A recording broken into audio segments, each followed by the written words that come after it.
happened before. All right. It is 7 o'clock, so I am going to call to order the regular meeting of the Common Council of the City of Platteville on Tuesday, March 10th, 2015, and we will start with roll call. Barbara Stockhausen, Yes. Dick Bonin, Here. Ken Killian, Here. Eileen Nichols, Here. Amy Seaboth Wilson. Here. Mike Den, Here. and Barbara Doss. Here.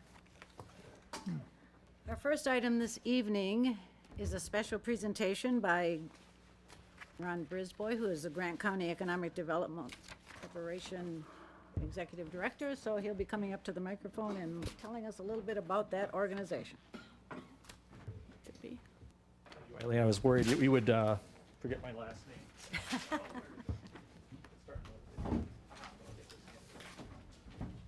We're good.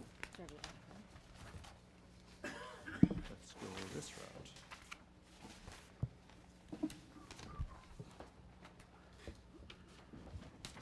Apologize. Barb, Yes. hand it now. Thank you. Those are my strategic goals that I'm just handing out, but I'm just here to, they were asking about a presentation. No, I'm not going to do a full-blown presentation. I'm just going to give you an update on the organization, what we do, kind of, and some of our long-term and short-term strategies we have for the upcoming year. And first of all, Grant County Economic Development is a 501c4 nonprofit corporation. We're the county's economic development entity. We were formed in 1987. We receive approximately $118,000 annually in dues from our various municipalities, 13 member communities, municipalities, including most of the cities and all the cities, most of the villages, and one township in Grant County. We also receive funding. That money from those municipalities is matched by the county. And then we also have two private businesses that contribute $1,000 a year. Platteville contributes $19,159, just for that information. Of that $118,000, our 2015 budget is $135,909. The gap between the $118,000 more or less and our budget is filled in with activities that I do and the corporation performs, such as administration of block grants. And that's how we basically we developed that bridge. The one thing is on that is that we have not requested an increase in dues from our municipality since 2007. So we figure out ways to make do with what we have from the municipalities without requesting more from them. And I hope it is my plan for both short-term and long-term, not to come back to the communities and request increases in dues. We're happy with the $19,000, and hopefully, knock on wood, we can continue to bring in funding from other sources. Strategic goals. I handed that out. This is something we developed a few years ago. It kind of gives you the question we always get with every economic development, and this is universal, I think, in every economic development entity across the country, is that every year come budget time, come funding time, what have you done for us lately, Ron? And it's always what strategic goals do you have? What tangibly can you say that you plan to do year after year? And this is something that I developed, it's been, I think George Kruger was on my executive committee at the time that I developed it. And it still holds true today. And I think it's a good set of strategic goals that we have, talking about the amount of money we bring in, the construction of buildings, business prospects, that type of thing. I leave that up for you to look over it at your convenience. But I found it to be a good piece of information on, I guess, of goals that we do annually, and we have been very successful. Even during the recession, we were pretty spot on with that. Our prospect numbers were down slightly, but we were able to still, with money being brought in, like in 2014, we brought in over $700,000 in just 2 block grants that I wrote for the village of Tennyson and the village of Hazel Green for infrastructure. And then we'll also, on top of that, draw in about between $12,000 to $15,000 in administration of those block grants. And that helps bridge that gap. And so it's economic development, but then we're able to figure out ways to bring in additional revenue while helping the community put in, with various block grants of 300 plus and 400 plus thousand respectively between the two communities. I manage the county's revolving loan fund. When I started in 1999, let me step back. The revolving loan was created in 1996 when DeLeo Machining on the, just outside of Platteville here, received a block grant from the state for an expansion. When I came to the corporation in 1999, the total assets of the county's revolving loan was approximately $165,000. We've now built that up over the years to approximately $1.3 million in managed assets within that revolving loan fund program. And I manage right now we currently have about 24 active revolving loans in the county. I also oversee the city of Boscoville's revolving loan, and I also advise Potosi and Muscadet and Cuba City on theirs. I'm currently a board member of the PADIC, work with ELA closely, Platteville Area Industrial Development. I'm ex officio, so I do not have voting privileges. I'm also on the incubator board, the Platteville Business Incubator with Ed, and also work closely with Jack and with Kathy with the Main Street and the Chamber of Commerce.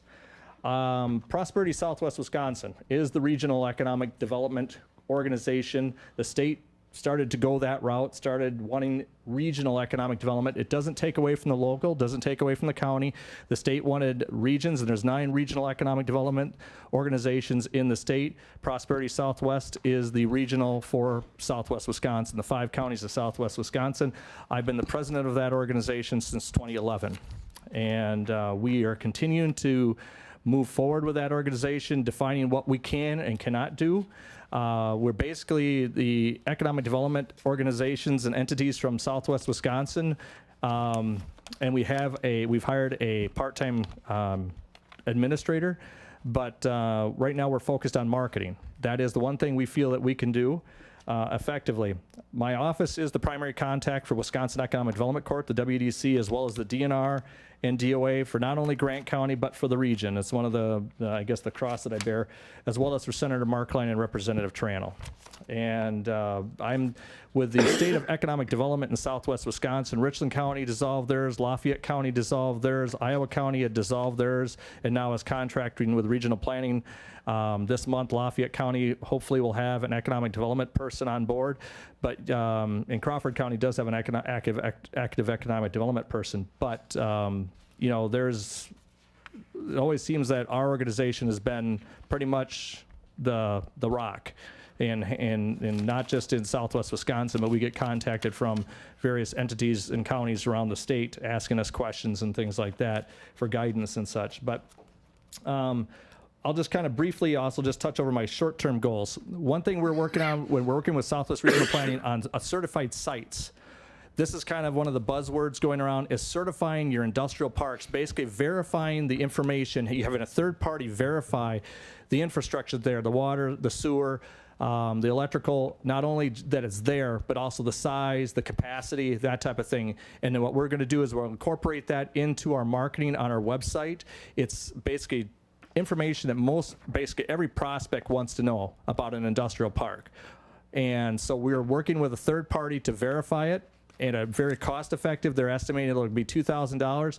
My belief is that Grant County Economic Development will pick up the cost of that for the city to do that. We also worked with the University of Wisconsin-Platteville, the PACE program, this last semester, and I guess it had been the fall semester of this last year, and had the engineering students do a verified sites, what we call verified certified sites process for Platteville's industrial park. And that was a good lesson for the students, and it was a good for those engineering students, as well as for us to be able to utilize that information as well for marketing to Platteville's industrial park. We're also working on marketing videos. We continue to roll those out. We have them on the Prosperity and the Grant County sites to market. We feel that print media is essentially dead. So we're going to marketing videos. We have some of Platteville's industrial park, as well as the University of Wisconsin-Platteville and the other amenities around Grant County and Southwest Wisconsin. And next month we're going to be meeting with site selection consultants from Minnesota and Iowa. Basically, the main reason is to talk to them of what is the best strategies for us to do it. Do you, as site selection consultants, only worry about the big cities? Are we wasting our time talking to you? Should we not target our marketing around at site selection consultants and just be targeted on specific types of industry, go directly to them, or a combination of both? So we're looking to gather that information. I know ELA's taken with PADIC has taken a strong interest in it. And we're looking to share information that way, and that'll be one of the things we hope to accomplish yet this year. Long term, I'm focused on an intermodal hub to convert the Nelson Dewey Power Plant in Cassville to an intermodal hub. It'd be the only intermodal hub, true intermodal hub, serving both barge, rail, and semi on the Wisconsin side of the Mississippi River, period. And the state of Wisconsin has confirmed that with me. Right now, we've hit a little bit of a hiccup because I thought the barge company was going to acquire the property, and they've expressed no, they're not interested, though they're willing to support the project. We have some parties interested in acquiring the property. Now, you may say, what's that have to do with Platteville? It has a lot to do with Platteville. It has a lot to do with Grant County and Southwest Wisconsin. Just by word of mouth, I've had businesses contact me from Missouri, Iowa, as well as Wisconsin, not even in Southwest Wisconsin, asking about when's that going to be online? Because we want to start using it, because it costs too much money to ship this stuff via truck from Missouri or from New Orleans or whatever. And so we're looking at that that's one of our main goals, but that's going to be obviously a long-term goal. None of these things ever happens, super quick on that. Workforce development, that's the other thing. We're working with Southwest Tech and the Southwest Workforce Development Board on areas of identifying ways of strengthening our workforce, as well as get a true cross-section of what are the skill sets of our workers are, or our workforce are. Finally, one of the things I want to touch on was, it's both short-term and long-term. It's actually been long-term because I started working on this 10 years ago. I looked the other day. It's working with the Japanese. Now, some of you that attended my last monthly meeting, we have been working with Japan. I've been to Japan 3 times. And the Japanese have been to Platteville several times. We had a business executive that wanted to come visit in May. I will be meeting with them. But unfortunately, just politically, I'm not going to get into that. Most likely, we will not be a candidate for a project because of things beyond my control, beyond Grant County's control. Eileen and Barb are looking in, and Dick also knows what's going on because they've attended my meetings regularly. But the political winds blow the way they do. Sometimes they're beyond our control, and therefore the Japanese will not be looking at Grant County or Wisconsin. They'll be looking across the river in Iowa. But nevertheless, we will look to maintain those relationships and continue to build on that. I will be visiting with them. But like I said, this process started 10 years ago. We have a consulting firm working on behalf, in Japan, a Japanese consulting firm working on behalf of Grant County.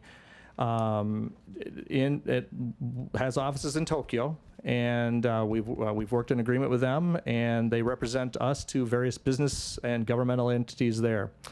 So, in conclusion, I appreciate, I see Dick all the time. I mean, he's a pest. And Eileen and Barb have been great. They've all 3 been great and regularly attend. Our next monthly meeting will be in June. Our June meeting of Grant County Economic Development will be here in Platteville. We'll be touring DeLeo Machining. I don't know yet where we have a dinner meeting that starts at 6 o'clock. We usually tour at 5 o'clock. I would obviously, you're always, we're open to the public, but I'd love to have the opportunity to have all the entire city council if your schedules would allow. And we would make sure, Darlene, my assistant, will make sure that we get the invitations out to you if you don't have them already. If you don't, then there's a problem that I need to address. And but if you have any questions, I'd be glad to answer them right now. Questions, anybody? Dick, no comment? Speechless. Oh, speechless. Oh, there's a first. Ron, Yes, Barb. does every community in Grant County have an industrial park? No. We have about 9 right now. Bloomington, Bagley, Patch Grove, Blue River do not. Montfort does not. I got to go. I always go through my head starting from north to south. We have 9, and Dickeyville is creating one. It'll be breaking ground here in a few months, or in a little over a month. Since and it's been several years now, I can't even say how many, since the 4-lane came through Grant County, has that helped to increase activity, decrease activity, or has activity stayed about the same as it was before? It's increased, without doubt. It's a common question amongst prospects. Do you have a 4-lane highway? even if they don't need one. You know, we got one truck a week coming and going. They still want to be on a 4-lane highway, and they do commonly request that. Then they also look at the fact that we're connected between Dubuque and Madison, and they have, you know, their own economic engines themselves, but having that location, you know, location, but having the 4-lane there has been a marked increase, and we certainly market that very heavily. All right. Thank you. Thank you very much. Thanks, Ron. Thank you. Next item, consideration of the consent calendar. The following items may be approved on a single motion and vote due to their routine nature or previous discussion. Please indicate to the council president if you would prefer separate discussion and action. First item is minutes from the February 23rd, 15 special council meeting, as well as the February 24th regular council meeting. B is payment of bills. C is financial report for February. D is appointments to boards and commissions, and I would encourage the public to please fill out an application to serve on a committee, a commission, or a board. You'll love it. And we need your participation. This is democracy. We need citizens to please participate. So we have current openings on the Historic Preservation Commission, the Board of Appeals, the Community Development Board, the Airport Commission, and also the Library Board. So if you go to the city's website, or you stop into City Hall, the clerk's office, there's a form to fill out. It's very simple. Give your name, a contact method, whether it's email, telephone, whichever you prefer. Give us your address. So if it's required that you're a citizen of the community to serve on one of these boards, we know that as well. And then check the one that you want to volunteer for. And there's a description online also of the various boards, commissions, and committees. So again, looking for you to do your civic duty. Thank you very much in advance. Licenses, 1-year and 2-year operators' licenses are in your packet. We have a request for 3 permits: the MS Society of Wisconsin Walk on 5/3/15, an ALS Walk on 9/26/15, and UWP Health and Human Performance Run on 4/11/15. Is there a motion? I so Move to move. approve. We have a Second. motion and a second. And we'll vote. Stockhausen, Yes. Bonin, Yes. Killian, Yes. Nichols, Yes. Seaboth Wilson, Yes. Den, Yes. Doss. Motion carries. Next is citizens' comments, observations, and petitions, if any. If you would like to speak, there's a green sheet to fill out on the table over there. We ask that you limit your comments to no more than 5 minutes. The ones that I have received so far are relative to items that will be coming up for comment or action later, so I will call on you at that time. The only report that I would have is an update on the city manager search. As everyone knows, we've hired a search firm, and the applications for the position of city manager, the deadline is March 18th. And after that, the city council will be meeting with the search firm, in all likelihood toward the end of the month. We need to firm up some dates that will work for everybody. So that's where we're at tonight with that. Anybody else have any comments? All right. We're gonna go on to reports in your packet. Commission on Aging, Bonin? Nothing to add to what's there, other than the fact that there is a member with the passing of Milt Rui, and his term was not up yet, so that's another vacancy. Okay, well, hopefully we have someone who has volunteered to And serve on yeah, and that. then there'll be, at the end of April, or I forgot when. Yeah, I think it might be May 1st, Connie here, there right? should be, well, I know Keith Kisher, Josephine Kisher will be going off. Most members on the commission are on a 3-year, other than from the council. Right. They're on a 3-year, and then they have to be off a year, and then you can be back on for a 3-year term. This is the citizens of the community. Now, the council appoints a liaison, and that can be changed every year. That's it. Okay. The Platteville Transit System Joint Committee, Stockhausen. Nothing to add, but I do want to compliment Amy Seabolt Wilson for her hard work and Howard Crowfoot. We're moving along very quickly, which is what I had asked for, so at this point, there's nothing more to add to the information we have. Platteville Museum Board, Stockhausen. We're also moving ahead, as many know, have read. We're in the process of hiring a new museum director. And other than that, that's my comment for tonight. May I make Anything a- to add with the Joint Museum Board and Jameson Museum Board meeting? I don't have anything to add. Could I add something about the museum? Yes, certainly. I would like to remind people of the March Lyceum programs. On Sunday night was the first one. Ulysses S. Grant visited the museum. And I would say that I know there were at least 130 people there. It was pretty much standing room only. And the next program will be on the 21st of March. And of course, I didn't bring my list of what it is, but Yeah. these are very, very informative. It was a very good program on Sunday night. Yes, it was. Plan Commission, Den and Nichols? I have nothing to add. I have nothing to add either. Police and Fire Commission, Den. Nothing to add. Redevelopment Authority, Dawes. Nothing. Other reports in your packet, City Attorney, the itemized statement, Water and Sewer Financial Report, Airport Financial Report, and the Department Progress Reports. Any questions or comments on any of those?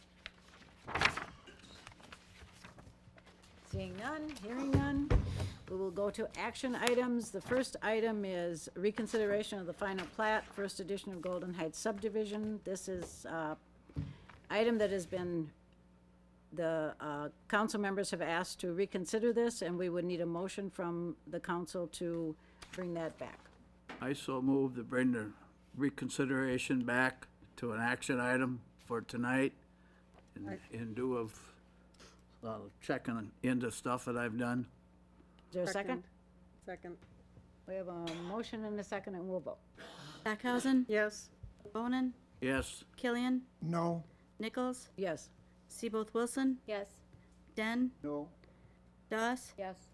Motion carries. All right, we have information in the packet, and Joe, if you want to address this again? Yeah, I didn't add any new information to the packet. It's the same information that you had received at the last meeting. I wasn't there, so I can't clarify any discussion, because I didn't know what that discussion was. But basically, this is a request for the final plat to create 5 lots on Ready Drive. The plat, obviously, in addition to creating those lots that would be available for development, single-family development, there is an agreement that goes with that, development agreement that staff has drafted, working with the applicant to address an issue with an existing stormwater culvert that's located underneath Ready Drive that extends onto the property. The plat and the agreement would provide an easement. The city would provide the stormwater culvert that would be extended to the north side of the development. Buyer would then, or the property owner would then bury the culvert, and easement would be provided, so at the future going forward would be a city stormwater main and easement for future maintenance purposes. That would correct the issue of the current encroachment.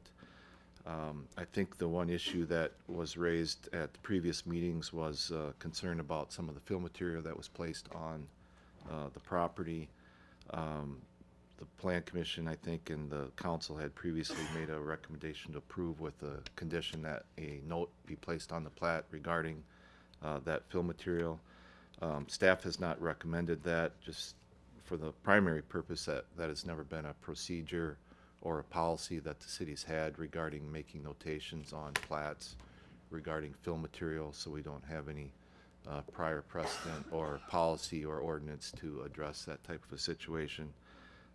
So it kind of is a situation, where do you start and where do you stop in a matter related to that. So our recommendation is to approve the final plat with the condition regarding the development agreement be approved.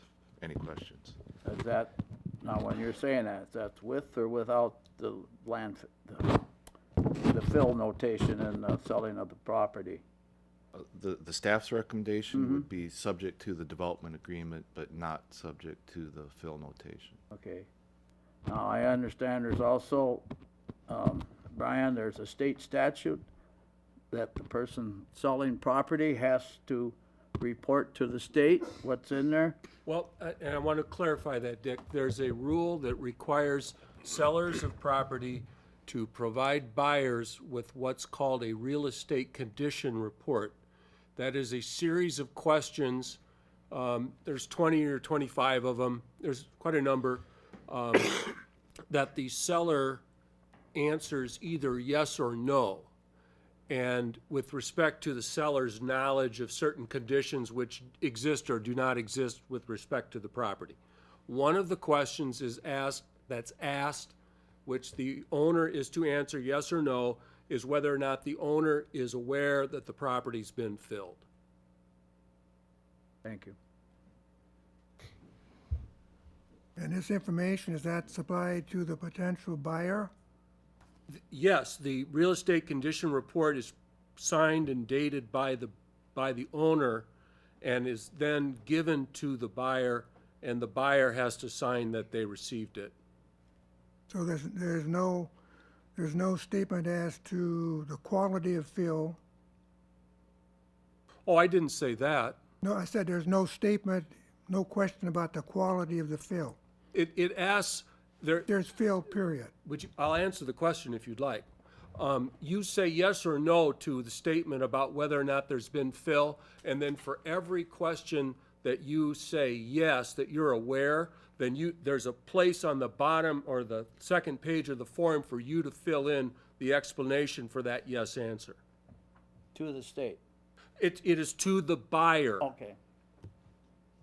So the person has to put in there what the fill is like? I Is that what said you're that saying? I said that the owner has to indicate an explanation for every Right. yes answer. Okay.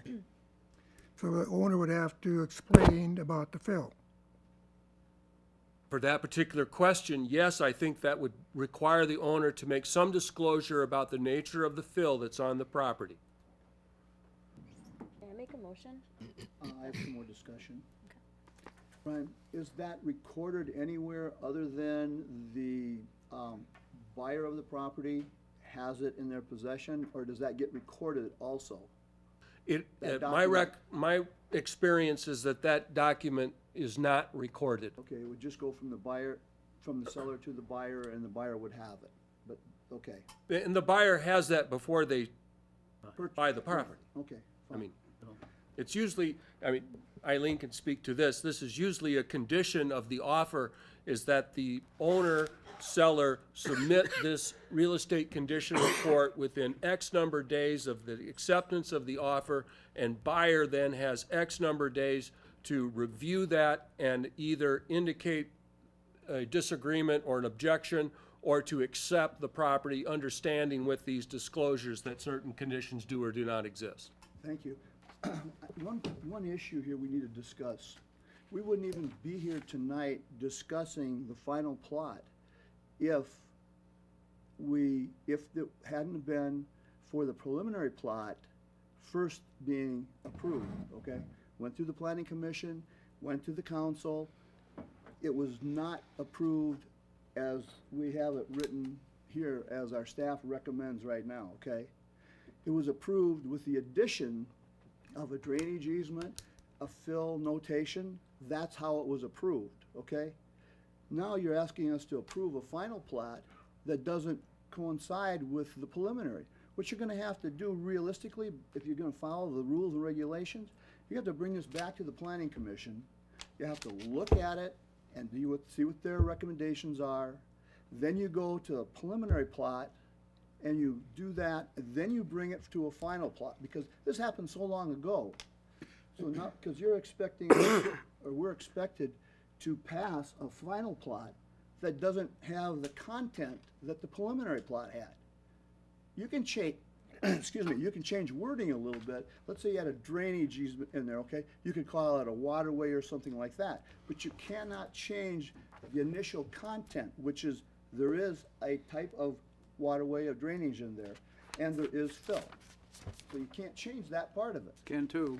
I'm gonna make a motion that we There is a recommend motion. the final plat for the first addition to Golden Heights Estate subdivision as shown in the plat by Austin Engineering, with the following conditions: that the applicant shall enter into a developmental agreement with the city to govern the installation of infrastructure and improvement necessary to convey stormwater through the drainage easement within the subdivision. I'd like to add too that the staff can create the development agreement without having to bring it back to council, correct? No, council has to approve development Well, agreement. we have a draft of the development agreement in the packet. That's the form that's the terms that it's going to contain. The only blanks that are on that document are dates to fill in for when the city completes its installation and when the developer is required to complete the fill. So I think those are matters which can safely be led to staff to figure out. Okay, so approval of the development agreement as is with the dates added. With Dan, the did you what? get that? Improvement of the developer's agreement that's included with the dates to be added. With the wording, Yep.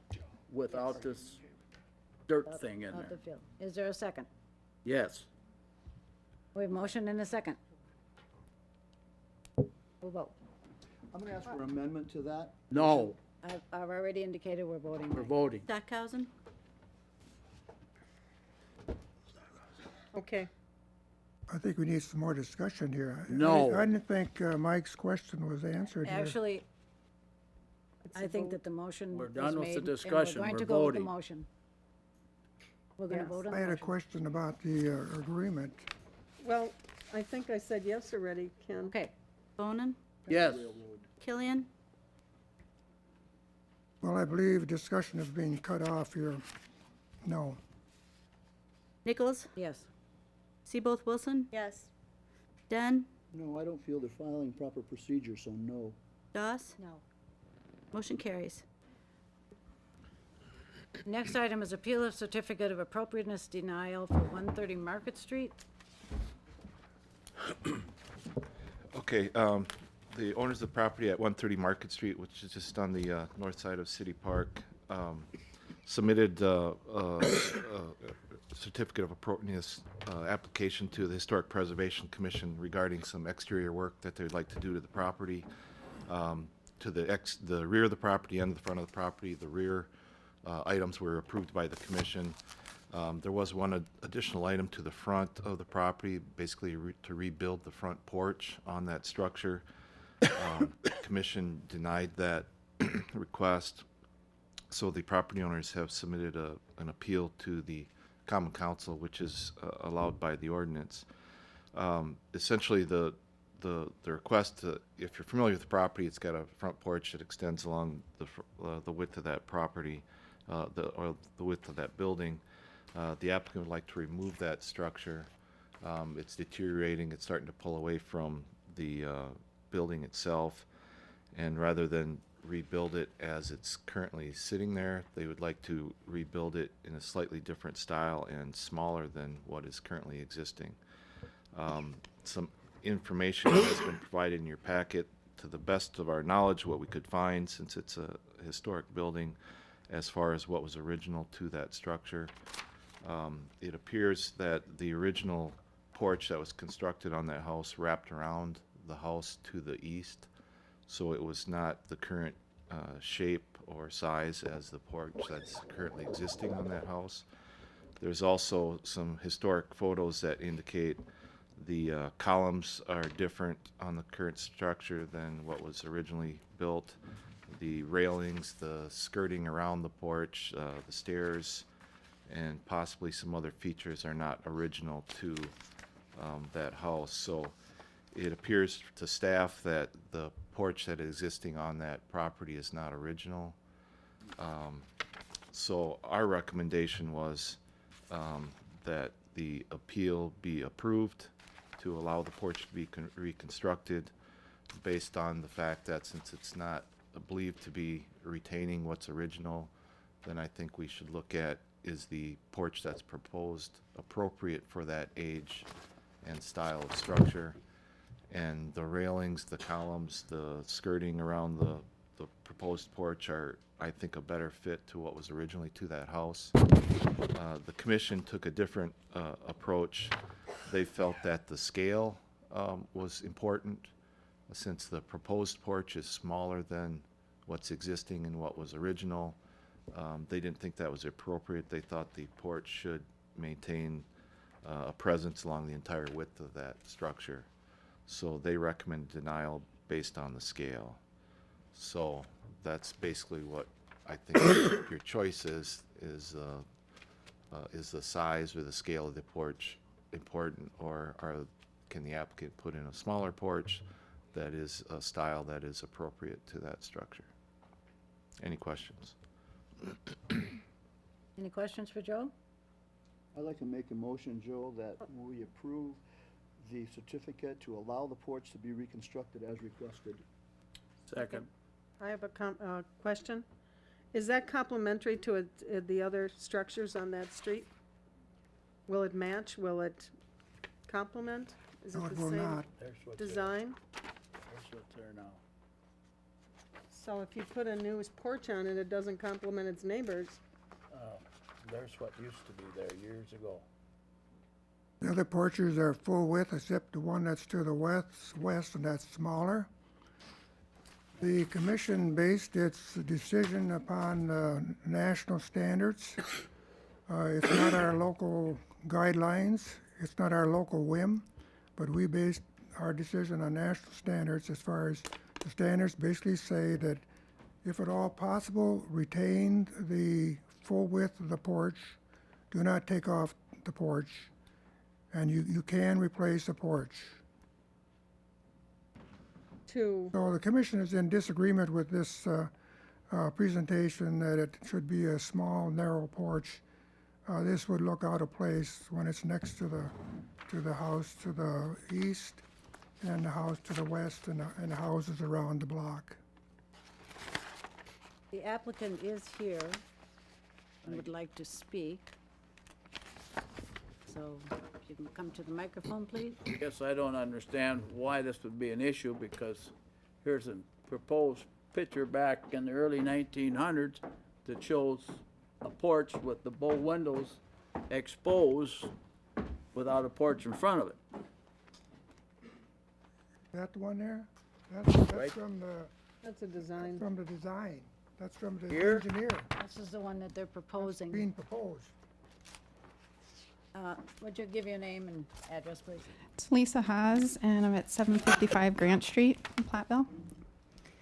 So I brought some additional pictures that might be a little bit more helpful. Of course, the pictures that we have are old and not even sure if they're the correct dates.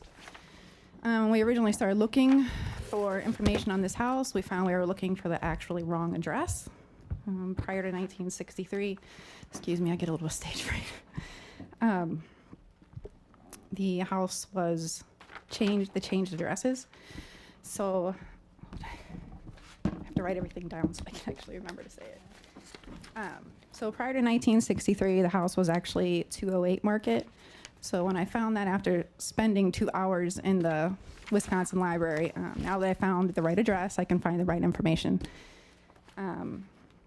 So the zoning was also changed to CBT. This is not a neighborhood. There are no residential homes in it. And I don't believe that there ever was, other than a duplex. So it is now all businesses there. Businesses don't normally have a whole big front porch on them covering up the entire frontage of the business. The build dates are actually wrong on the property too. The land was improved in 1889. That's 15 years before the porch was actually put on. So I brought some pictures.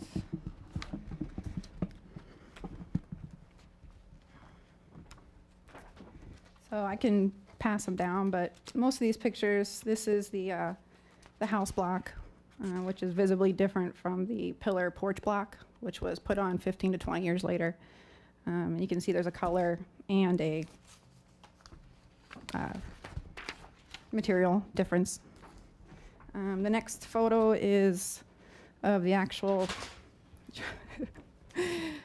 side of the building, where it shows that it has it's obstructed views of the block bay walls and the windows that were actually built on the property. I don't think the original person that built this property intended for them to be covered. It's one of the most beautiful things about this building are these windows. And so it is all covered up by a porch now. The next one is the building, I think, to the west, and that's the physical therapist. She does not have a full porch. The only one that does have a full porch is the building to the right, which is the church offices. So if you want to take a look at those. Let's see the neighbors. I think that it was mentioned that the current porch is actually pulling away from the building. We cannot keep that porch on there. It has to be replaced. The steps are all different sizes, which is very unsafe for the front of a business.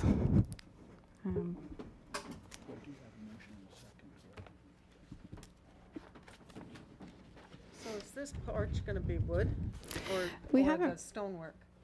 We originally we're going to try to keep some of the stonework, just with materials costs and things like that. I'm trying to make that house flow with City Park, and stone doesn't actually match what's going on.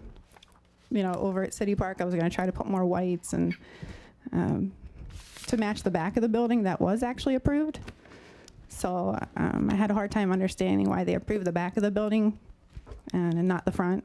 And so with a design, you really want to have a flow to a property, especially a business. You want to be able to see in, see out of the building. Part of the reason I love this building is because my clients are going to be able to see City Park, but not with a big porch on it. Part of the appeal of this building are the actual house itself, not the porch. The porch has been changed, I think, 3 or 4 times and is not original. Any other questions? When was the house built? As far as we can tell, and I had to go through the handwritten records, the tax records. It took me an hour, but I found it. The real estate property information you have is wrong. It says 1904, I believe. The house was actually improved in 1889. So just, I think, my 2 cents is, I think the big concern probably of all the council here is we just want to make sure that the street has good curb appeal and looks historic. And that is And my main that's the main concern. I'd like to concern. call the question and go to vote. We can call the question. Stackhausen? I don't even know what the question is. The question is the vote.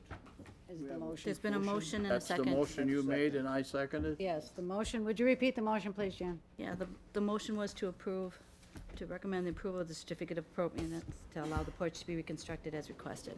I would table the motion. I already started.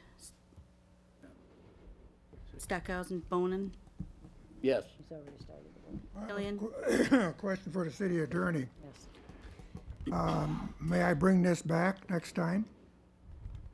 Only if you voted the general rule is stated in Rule 14 or whatever it is that says if you vote in the affirmative, you can bring it back at the next succeeding meeting.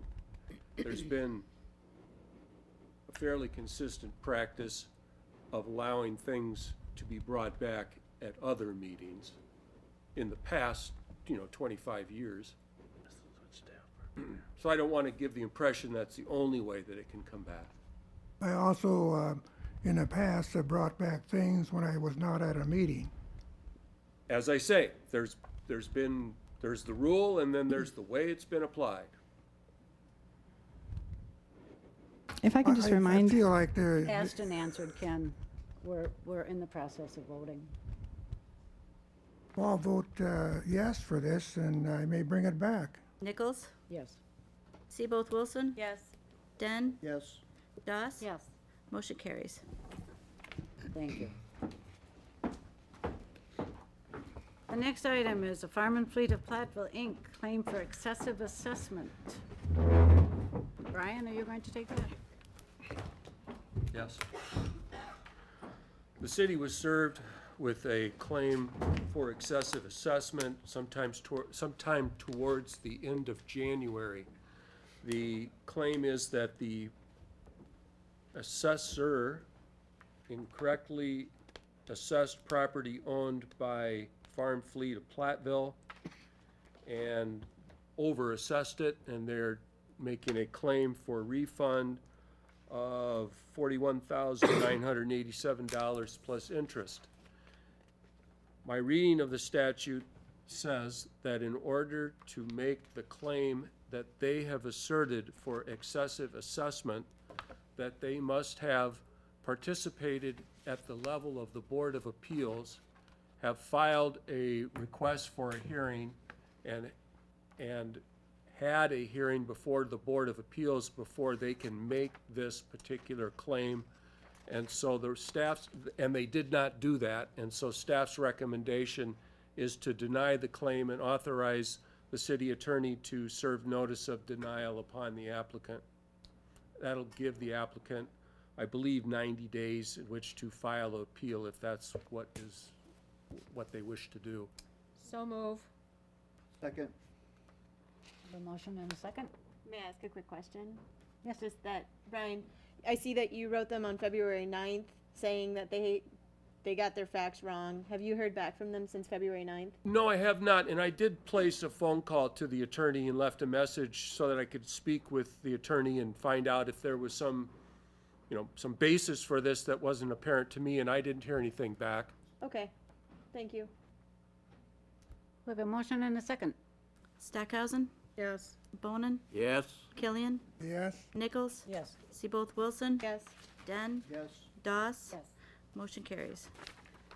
That concludes our action items. The next item is information and discussion, and if the council would agree, we do have as the last item the public building design approval for the library block. And since those gentlemen have a distance to drive, if everyone would allow them to go Yes. first, that would Yes. be fine? All right, we'll change the order. Gentlemen? Poor guys.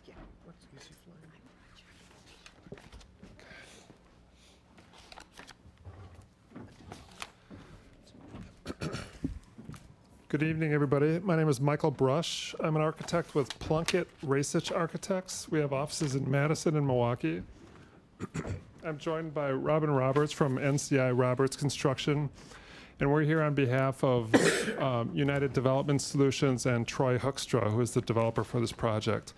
My goal here tonight is to, as quickly as I can get a little wordy, I guess, at the Plan Commission meeting, I went a little long. I'm going to do this kind of quickly and explain very quickly what the inside planning will be like, but not necessarily take you into the building and show you what it will look like. I'm mostly concerned with showing you what the exterior will look like tonight, so you can get information on that. We can get information back from all of you, and then we can proceed to the next phase in the project. And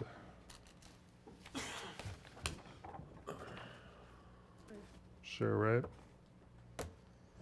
I hope I didn't mess with it. Came on you, but I broke it. Yeah, well, All right, there we go. Starting with the site plan, as you can see, the yellow building will be where the new library is proposed on Main Street. The blue building is the new 4-story hotel that we're proposing, and that is along Chestnut Street. And then the existing library becomes the new clinic.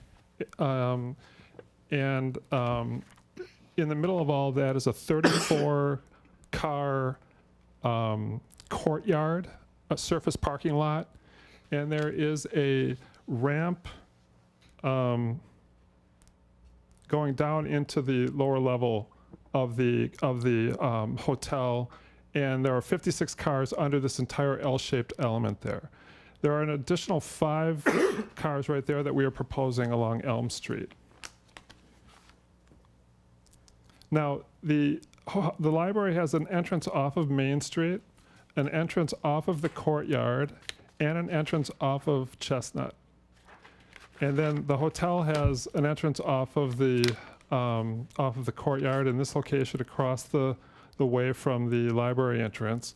And then there could be another entrance off Chestnut.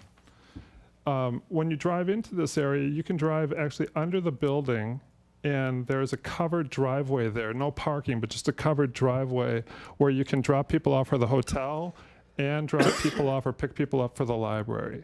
And that would be an ideal place as well for bicycle parking.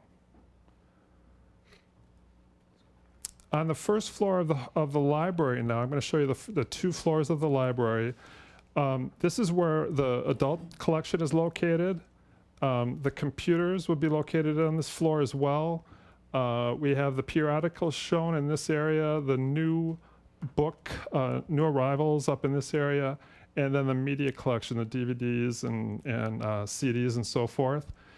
And then we have the staff areas with the circulation desk.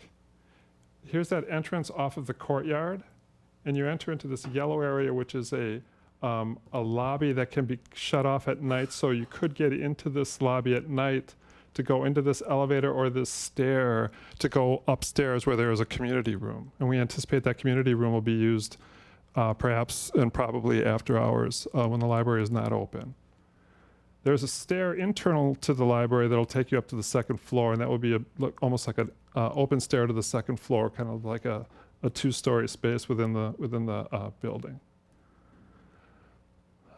On the 2nd floor is where we have the children's collection, which is this big space here.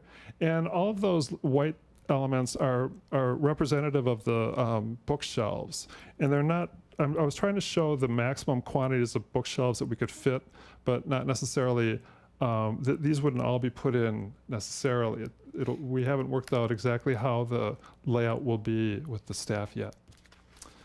We also have the community room here off of the 2nd floor lobby. You can come off the elevator into the 2nd floor lobby. There are toilet rooms available here and access to the community room, which is right here. This could be closed off at night, and people could come and go via this stair or this elevator from a after-hours meeting. There is a pantry that serves the community room and also a storage room where some of the furniture could be stored in order for the room to be adaptable. On the corner of the 2nd floor is where what the library staff is calling the program room is located, and this is also known as a children's reading room. It's where programs take place with kids and parents during the day. I'm told up to 40 people will come here and attend some kind of a reading or other presentation. I want to call your attention to that in particular because that's a prominent feature on the exterior of the building I want to talk about. Now, I want to talk about the exterior, as I mentioned. And anytime you talk about the exterior, people in Platteville are extremely concerned about blending in with Main Street and the historic Main Street. Even though this block is not in the historic district, it is right next to the two historic districts, as a matter of fact. And so it is appropriate to look at the street and try to decide what it is that would allow this building to blend in. Obvious choices for me were the color of the brick, the arrangement of the buildings where there's commercial on the ground floor and then apartments and or commercial on the upper floors. But the ground floors are usually much more open than the upper floors, and the upper floors have what I would term punched windows. Windows that are smaller and punched through the brick wall. And so those were cues that I really started with in order to blend in with the neighborhood. Flanking the site, we've got Steve's Pizza to the east, and then we've got the Berg Mansion to the west. Steve's Pizza is a really good example of what's of the commercial part of Main Street, and that's part of the commercial historic district. The Berg Mansion, to me, is the beginning of the residential historic district, and therefore, since we're doing a commercial building, I think it's appropriate to blend in with the Main Street part and basically extend Main Street fully, the style of Main Street fully to Elm Street, and then allow the Berg Mansion to be the gateway to the residential historic district. Now, whenever we design buildings, we like to think about the patrons of the building. And this slide is designed to show you the range of people that would be using the building, all the way from people who already have a very strong relationship, perhaps with the library and with books and other things that traditionally we think we find in a library. And then there are the younger kids that we want to encourage to have that relationship with reading. And the very young kids who hopefully are impressionable enough that we can convince them to take ownership of this facility themselves and carry it into the future. So in order to appeal to the future, to those children that are going to carry us forward and maintain this building, we have to decide what it is kids like these days. And this picture doesn't need much explanation. But I think that kids really like things that they can call their own. You know, like perhaps some of you have played in a box like this and decorated it all yourself and made it your own little fort. And maybe you've dreamed about having a treehouse or you had a treehouse. But these are things that are dreams that kids have, things that are their own that adults really can't relate to necessarily or can't even get in. And then when you think about adults, you know, and kids, I mean, we all like to fly. We'd like to fly. And this is a picture of the Willis Tower in Chicago of a child actually sitting out on one of the observation bay windows, hanging out over the street. And that's glass 110 stories to the street. Now, the reason I showed you those is because for me, when you're designing for young people and people who are looking to be impressed, you have to look at places like Discovery World in Milwaukee or the library in Milwaukee. And I remember asking my kids, you know, what would you rather do this weekend? And, you know, of course, they always chose something a little bit more exciting like the Discovery World. It was always changing, and it was something they really wanted to be involved in more than a library. So my question was, how could we design this library to appeal to the kids? And if they're looking for something more like a Discovery World, then we need to address that. But first of all, we would address what those of us in this room would be interested in first of all, and that is relating to Main Street.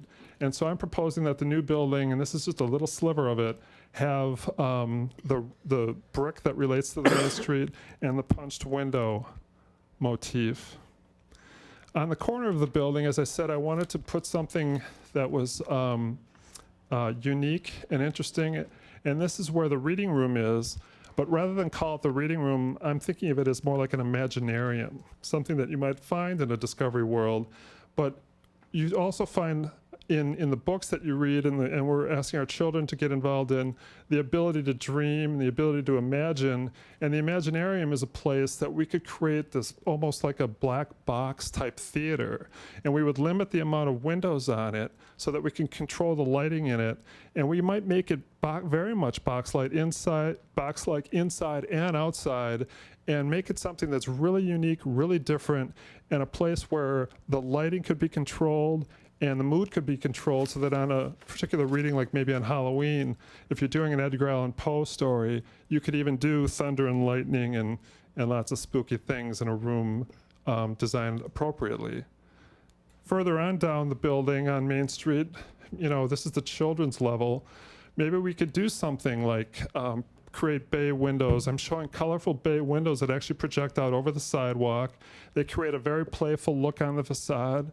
They recall what's going on Main Street, but they say, you know what, this is a playful reinterpretation of the Main Street architecture, and it's a place that is designed just for kids. On the lower level, we get a little bit more serious. We provide large windows for the adults to hang out in the periodical area, and people from the outside to look in and see all the really exciting things going on, all the people hanging out inside, and maybe hanging out over by the fireplace in the periodical area. And when you put it all together, it looks something like that. You can see the high amount of visibility into the lower level, so you can see what a vibrant new community living room this is. You can see the entrance here with the slot in the building, the signage that we would add very prominently on the corner of Main and Chestnut. And then you get a sense of the large amount of glass on the lower level, so you could really see all the way in there and and feel like you'd like to be a part of all that. This area up here is the community room. That's the new hotel in the distance.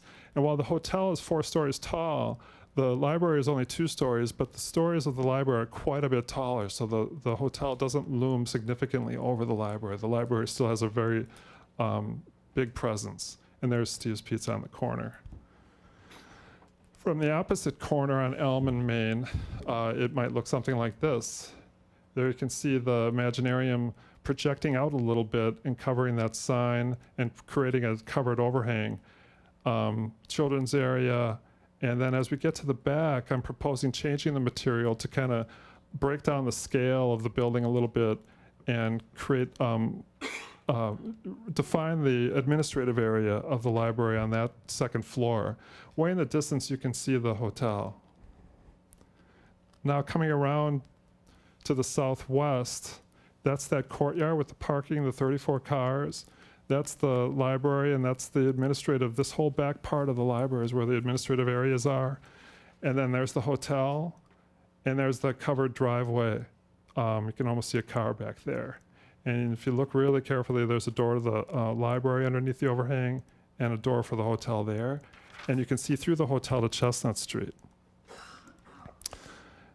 Now, this is the prototype of a Holiday Inn Express, and I just wanted to show you that because we feel that what we've designed is modestly, I would claim, an improvement.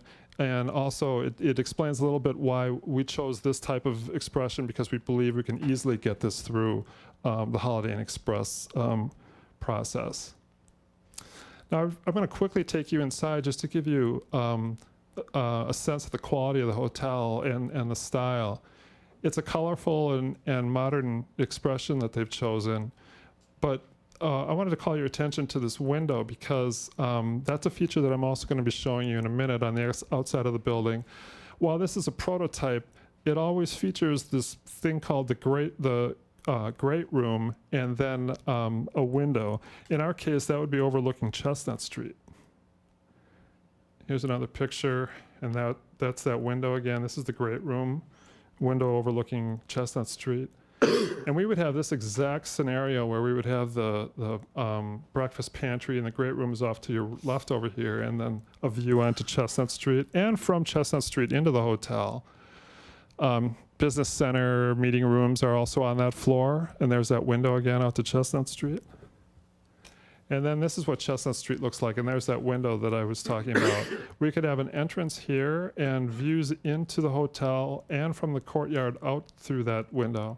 And so this area of the street is animated by this activity. And as you come farther down, that's the elevator lobby.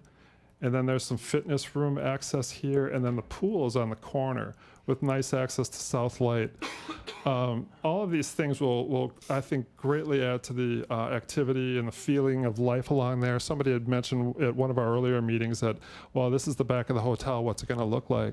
And I'm trying to demonstrate here that it's going to have a lot of life and be a really great addition to Chestnut Street. A couple of views of the interior, again, of the guest rooms. So, in wrapping up, I think that by combining a little bit of the reference to the historic Main Street, creating some very creative spaces such as the Imaginarium, and having a little fun with this building and making it outwardly focused and designed for kids and people of all ages.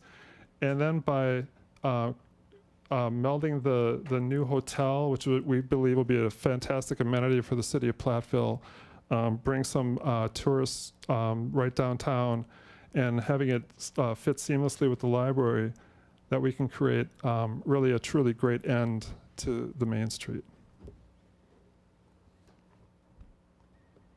On our paperwork here, it's showing 42 surface parking spaces. Is that, then you said 34, so is that counting the 8 that's left there for the church? No. The other corner.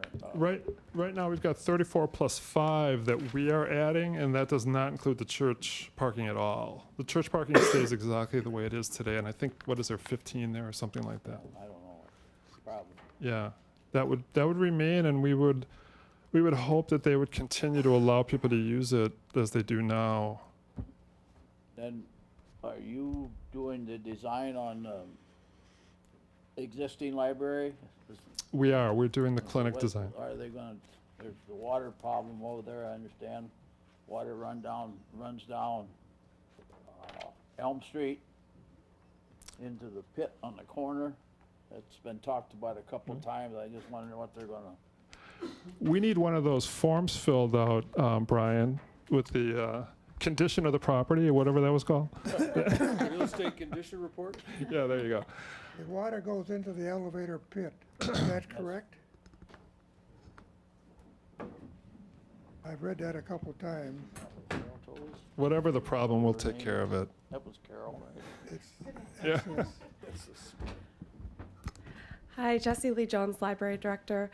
In the past, there have been occasions with water in the elevator shaft, and actually I just had a report of that happening over the weekend. So we're keeping an eye on it. It's not constant, thankfully, but it's something to consider, yeah. That's thought to be a leakage from the storm sewer system? That's a question for Howard. I don't believe so. The issue here is, as these folks found out, is that there's a difference in elevation of 9 feet or so from the corner of Elm and Main back to the corner of Chestnut and Pine. There's that difference in elevation. So when the water runs off of those roofs and parking lots behind there, it runs towards the current library building.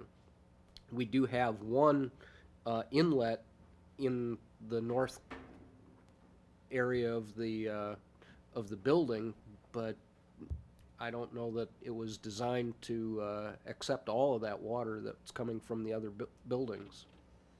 Well, we're going to have an opportunity to regrade this property significantly. And so any water coming from the northwest corner, we'll be able to handle in that parking lot easily. And since we are doing all that work to the north of the library, we can handle if that's the problem. Well, I just wanted to mention it because I know Yeah. the building's going to stay. So I Yeah. just want to know what's Well, going on. Robin's taking good note of that. And Robin's going to say something about that. Hi, I'm Robin Roberts, NCI Roberts Construction. I did have the opportunity to go through the building fairly thoroughly with the library director here a couple weeks ago, and we did make a list of the items that are still outstanding. So they are all going to be considered and addressed as part of the work to convert that to the new clinic. Are we still looking at one-way Elm Street north? No. Okay. You just go over the facade materials. It looks like it's brick, and then what are the other, like is it metal or Um, on the north side in particular? on the library, anything that's this orangish color, that's all brick. Yep. And then this is all glass and aluminum. And then this is there's a couple options there. It's a wood-like material, so it's actually wood grained, and we haven't decided yet if it's a metal panel or what's called a phenolic panel, which is a plasticized inside, but it's got like a 1/4-inch thickness, and it's put up in a panel, and it's quite popular. There's quite a lot of it around these days, and in fact. The Holiday Inn Express, it's on their prototype. Not Express in this way, but that's what that is. And then as you go around the other side, I keep trying to get my remote to work. This element there, that's corrugated metal. So horizontal corrugated metal. Which one, the upper part? The gray material, which Second is floor meant to be like library. a silver. Okay. Which would actually match Elswick, I'm assuming. Are you familiar? That's the academic building 2 blocks west. I said north, but I meant west of this. I'm not familiar with it. It's a very modern gray metal type building. Sure. It's not corrugated, but Right. Just to refresh my memory, Wisconsin code requires that the library be all concrete on its base structure, right? And then this is all gonna be the overlay over the concrete. Second floor is steel. Yeah. The- The code would require precast concrete floor systems. Okay. We have to have floor systems that are concrete. The wall system here would be most likely metal studs Oh, they with could steel be. framing. Okay. It can be in the library I construction. stand corrected, thank you. And we are going to have a column-free space basically on the second floor. We're going to be able to go all the way from those offices on the south side of the floor all the way to Main Street. So we'll have no columns up there because of the steel trusses that we'll have. The weight is too much on the floor of the second floor. That'll be concrete, and there will be a line of columns between the staff area and Main Street. One line every 30 feet or so. Thank you. With that span, what's the load per square foot? On the second floor, floor. do you know offhand? I mean, what's it designed for? You design think we're about trusses 100 like 40 pounds, and better We're- ones are 70, 80, 90. Will be about 100 pounds per square 100 foot loading pounds. on the second floor, yeah. I think that's a minimum with the stacking. Yeah, it's a minimum. The guy who knows that didn't come tonight, so I'm just a designer. I'm sorry. I'm sorry, can you still finish the facades on the Holiday Inn Express? Yeah, the Holiday Inn towards Ex- us? Is it? Yeah. This is that same wood material, Okay. wood-like material. This is the brick, and then this is a stucco material. Okay. Two colors, and the white will stand out a little bit farther than the gray, and you can see that a little better, maybe, I hope. So the gray isn't the corrugated metal, it's a stucco? No. Okay, that's what thank you. Is the white part of their color theme? Yeah, the Their white is part of the, trademark? yeah, it They is. wouldn't be willing to darken it a little bit, so it isn't so contrasting to downtown? If that was a desire, I think we could, I don't think they'd have much problem with that. I think, I wouldn't want to make it too close because then it's going to look too monolithic, I think, and then we start to have another problem, that it's going to look like a couple of boxes sitting up there. I thought that these white frames was a nice way to break down the scale of the building, and then that slot right there. There you can see the corrugated a little better. So, and then we use a little bit of it there. Any other questions? For the library, what's going to be the energy efficiency for that building? It's going to meet Wisconsin State It's Code. going to It's, be, are you going to follow what standards for LEED, or what are you going to do? there is not a plan right now to do any lead. We will, in many ways, we will be able to use some lead strategies. For instance, whenever we design buildings, we use a lot of recycled content, and the air exchanges and things like that that were in the first lead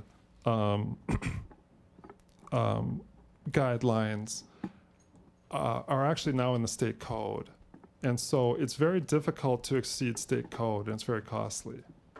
So we're not anticipating, as far as HVAC, we're not doing anything really exotic. There's no photovoltaics or anything like that. If we set the heating costs for the present library at 100%, what would be the heating cost for the new library in relation to the present? Are we going to go up 200%, 125% reading, or less than 100? I don't think any of us know exactly what's going on with the existing, but I wouldn't expect it to double just because we're, Right. I mean, we're going from what, 7,000, well, About double. You're doubling the space, we're roughly. doubling the square footage, but it is going to be quite a bit more energy efficient. I mean, and I can't necessarily tell you exactly how much energy efficient, how much more, but. Yeah, I wouldn't say it would be 200%, but remember, we're increasing not only square footage, but volume. We have a lot higher ceilings in this area, so we do have more outside wall proportionate to floor area in this building. So, it's a difficult guess. We can certainly have that assessed, but if you're asking me to guess, I would say it'd be 150% of the current library. It won't be double, but it won't be the same either. My best guess at the moment. The other question I have is, where are you placing the AC units for these buildings? Are they going to be up on the roof? And that's why this element on the hotel is designed to cover up the elevator overrun, and then there's another part of it that would be designed to cover up, or it's suggesting the covering up of some of the rooftop units. We're not going to have rooftop big air conditioning units, are we, though? There's a On the condenser. library, we may, but we Yeah. should not have anything visible from the street. Right. And on the library, I'll show it from this view. I can show it from the other view, actually. It's a little easier to see. I've designed in a dip right back in here that, since that's a lobby and some toilet rooms on that level, I didn't think we needed the 16-foot height, so I dropped the roof down. And I'm hoping that we can hide a lot of the mechanical systems back here. You can't see it from this view, but that wall is actually, there's nothing behind that wall to about this level. So I'm anticipating that, but we haven't gotten to the point of designing those systems yet. I was wondering about the visual appearance and then also the noise pollution. So the noise is Yeah. gonna be going up. Yep. Yep. And yeah, we're used to not designing, to designing it so there would be no direct view of the equipment. There would be some kind of screening of whether you'd see the screening like in the case of the hotel, or whether we can do it how I'm suggesting here, where it's actually down in a mechanical well on the roof. I have one quick question. Earlier when we discussed this, we talked about the library would share a common wall with the hotel. Yes. Is that where you just pointed with your arrow, you're talking about the HV units and stuff, is that the common wall, will that be the common wall down that line? Yes. Okay, thank Yeah. you. Mm-hmm. So Yeah. I read the recommendations from the plan commission to have, first, I think this is very attractive. I really like it. Thank you. I do like the recommendations from the plan commission though to have more greenery along Main Street. I know we've talked about that in different ways and that sidewalk's not very wide. But if we can even maybe, I don't know if you can do some kind of built-in plant boxes of some sort, even just something to be able to green up. I know our Main Street doesn't have trees right now and I think that's a shame, and it'd be nice to add more plants. Yeah, at the plan commission, and maybe Joe can help me on this, but at the plan commission and at the community meeting we had in January, there was a discussion that there will be planter boxes, maybe all the way down Main Street. We would certainly welcome that here. I'm not sure how that gets done, but an easy solution would be to add some very large planter boxes, maybe 6 foot by 6 foot, or 5 foot by 5 foot, or 5 foot by 8 footer, but something very large. That is a relatively wide sidewalk. It's around 10 feet wide, so there is room for something there. So is there room for trees even? Sure, but Well, we're willing to work with the city to discuss how you'd like to do that, but right now, it would be in the city right of way. but we're basically tearing up the sidewalk anyhow. Mm-hmm. So Problem with putting trees along something like that or putting in there, you're gonna have problems with concrete cracking and breaking when you have root intrusion, so they don't even think about doing that kind of thing. 100-year-old communities have trees all over the place and they add a lot. It I might know be, there but will they be do. concrete, but They there's maintenance. definitely do. That's what planter boxes or big plant allowed. Okay, in the interest of time, I'm sure this discussion will be had again, but are there any other questions or comments? Because we have two people who have asked to speak also. I received a comment from a person, and this was about maintenance. Who's gonna maintain the common areas? So this would be, assuming a developer agreement? In other words, Yes. we'll have some common areas as far as use by library, use by the hotel. Who's gonna take care of those? Is that all gonna be spelled out in some agreement? Yeah, there would have to be some agreement between the city, who would be maintaining the library itself, and then the hotel group. It's almost like a condominium. Yeah, it's been discussed, and it would be part of the development agreement. Anybody else have any other questions or comments? All right, we're going to have a couple people that will speak. They still may want to ask you a question, but for right now, the first person is Tom Knoll. If you come up to the microphone, please, and give your name.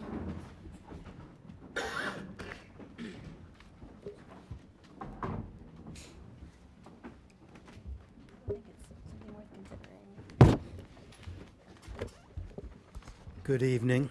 My name's Tom Knoll. I live at 1040 Oak Haven Court here in Platteville. The reason why I just wanted to speak was at the Planning Commission, we had some discussion on greenery. And I just wanted to make sure that the council knew that we had that discussion.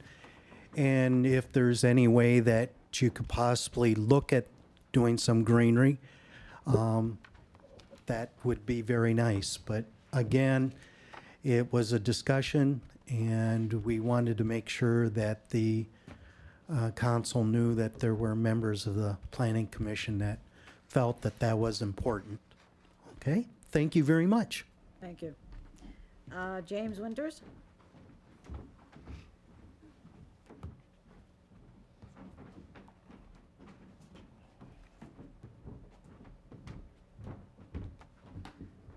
My name is James Winters. I live at 140 Market Street, and I'm also on the Planning Commission with Tom Knoll. Like Tom, I'm here to voice a couple of additional discussion items that we talked about at the Plan Commission meeting that we wanted to make sure that the council was aware of. Like Tom mentioned, greenery and adding greenery was a priority for the Plan Commission. It didn't quite make it into our final motion, but it was a priority. We even had considered maybe it would be possible to offer some sort of hanging rooftop garden or like ivy hanging down the side of the building. So that's something that we'd like you to know. In addition to that, I feel very strongly that pedestrian amenities and pedestrian access should be a priority in this project. I think that our private partners, as well as Joe and Howard and Larry, have done a great job of consolidating all of the public input that's part of this project. And not to cloud it anymore and add one more opinion to it, Michael mentioned that there could possibly be pedestrian access on Chestnut from the hotel to our historic downtown district. I'd like to recommend to the council that we make absolutely sure that that does make it into the final plan. I think that the city of Platteville has a number of amenities to offer out-of-town visitors, and encouraging people with pedestrian access to Chestnut to go downtown to get a cup of coffee, to get a haircut, or to enjoy one of Platteville's many restaurants or bars. I think that should absolutely be a priority, and I would stress that make it into the final plan. Thank you. Thank you. Michael, I think you did mention that there possibly was an entrance from Chestnut Street from the hotel, entrance or exit? Well, there is one into that lobby, most definitely, and I just don't want to necessarily promise anything if the Holiday Inn Express has a problem with putting a door in that particular niche, because that is the great room. They already have it in their hotels, so I'm optimistic that they would have it, that they would allow it, but so that would be my goal as well, to have one here. But that one is going to be there no matter what, because that's part of that interstitial space between the two buildings, where we need to be able to get people from Chestnut into that lobby, and that could also go into the hotel from there. Anything else anyone has? I just have one question. You mentioned the word unique. What would you say is unique about the outside of the library if somebody asked me? What would you say is unique about the inside if somebody asked me? Well, on the outside, I don't know, I would hope that would be self-apparent, but the Imaginarium on the corner is something that I've done a lot of research on and have not seen anything like it. And at night it will be lit in a very unique way. It'll have slots of light coming out and demonstrating the forward-looking spirit of Platteville and the technological and kind of forward-looking nature of the library itself. When you go inside of that particular space, I hope that's going to be the kind of space I'm imagining where it's all 6 surfaces are the same material. It's this wood. Maybe it's going to be carpet on the floor, but it's going to be feel like you're inside of one of those kids' boxes, and it's going to have theatrical lighting and theatrical effects, perhaps, but it could be very easily and cheaply done. And I'm not talking about curtains and rising orchestras or anything like that, but I think that particular space is going to be something that could very much become something that even other libraries might want to see. As far as the treatment of the facade, I think this is really unique. I don't know of any other buildings that have walkout or sit-out bay windows. Those are made out of colored glass. A young child could walk out onto this one because it's at floor level, and when they look either way, it's going to be rose-colored glass, and they'll see things that maybe they could only think of before. They've never actually seen anything where the whole world is red. Maybe they heard about it in a book, but they're going to see it now. And when they get a little older, they can actually sit in this one because it's a little higher, and they'll experience the library in a different way, and they'll realize that they've changed. And they can sit in that bay window and look out over the street. People have said, they can't wait to see what's going to happen on parade day. Those are going to be the choice seats on parade day. I don't know if anybody else in Platteville could say that about their windows. I think that on the interior, you're going to find that the openness, the amount of light in here is going to redefine the way people think about a library. I know that we have, the new libraries these days are so wide open and so bright and cheery, and this amount of interaction with the exterior and the interior, well, consider what you have now, where I think there are 8 windows in the entire library, and this one is going to be a much more open, inviting people in and showing, what can be offered in here. So, I mean, that's just a few of the things. I think the spaciousness in the interior is going to be unusual. It's 16-foot floor to floors. So, compared to what you have now, which is more of a residential feel, and it's going to feel completely different. The fact that it's there are no columns on the second floor is going to be give you maximum flexibility, to be able to arrange it any way you want, and then minimizing the columns on the lower level as well. The community room is going to be a great asset in the way it's designed, that you could go into the community room at all hours and not disturb the library, even if the library is closed. That's going to be a great asset as well. So we will be coming back with images of the interior, but those are things that are still in my head, but that's where I would start with that answer. Is that hard to get them out of there? The kids? No, Out of your head. Oh, the head? It only happens at like 5 in the morning or 3 in the morning. Yeah. Thank you. Thank you very much. Thank you. Welcome. Thank you.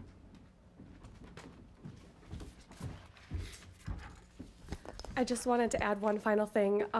There are 4 images available on the website of the exterior, so if you want to show your friends or share it with the community, feel free to recommend that they check that out. All right, check the website, platteville.org. All right, next item is contract 115 4th Street reconstruction. Howard.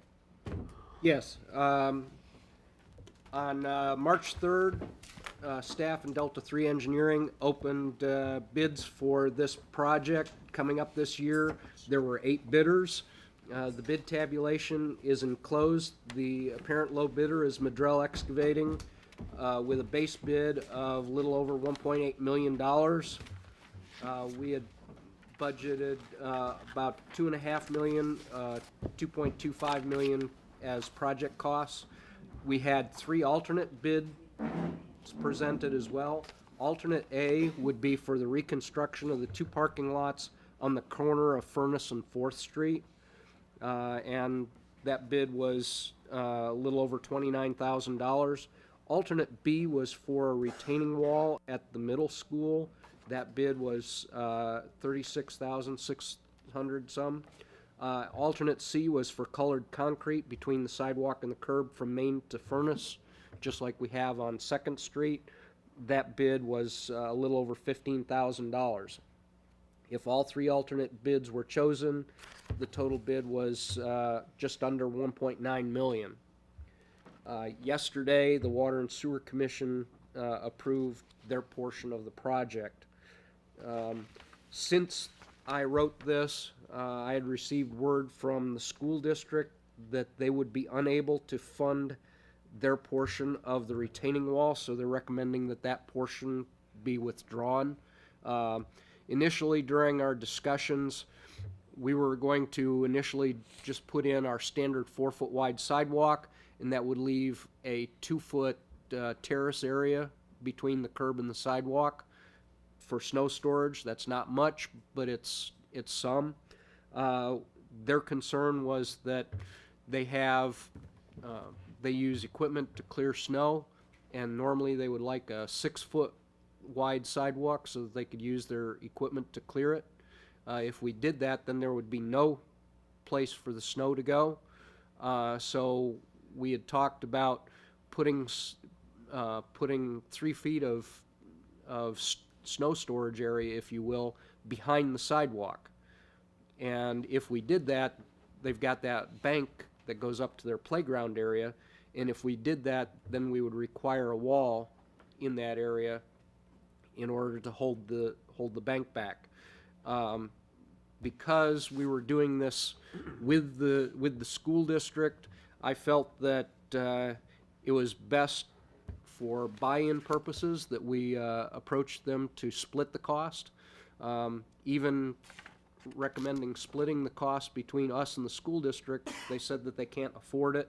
So our recommendation is to go back to the standard 4-foot sidewalk. I've been told that the district superintendent, Valenza, she will be here next time, is what I've been told from the city manager. I've not been able to confirm that at this point. So, at this point, the other issue here is that the contractor will be required to work on the section from Camp to Madison Street during the summer break period from June 10th to August 28th with liquidated damages if they do not finish on time. There is an incentive clause for early completion. However, if the contractor does not meet the substantial completion dates of these earlier phases, the early incentive clause is void. So, unlike in other contracts where we've penalized them on one hand and given them an incentive clause payment on another hand, if we invoke liquidated damages during one of the phases, they're no longer eligible for early completion. Pending any new information from the school district, I would recommend award of the contract to Madrell Excavating with alternates A and C, based on the information that I have. That award would be $1.857 million. I will correct the fiscal note between now and next time to reflect that information. I have a question.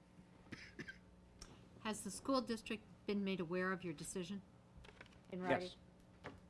Yes, we've been working with Mr. Boyu to I know work I this saw, I had heard communication from the school district to the city that they wouldn't participate in the 18, but have we then communicated back that said, if you can't, we won't either, and therefore the sidewalk will be 4 feet?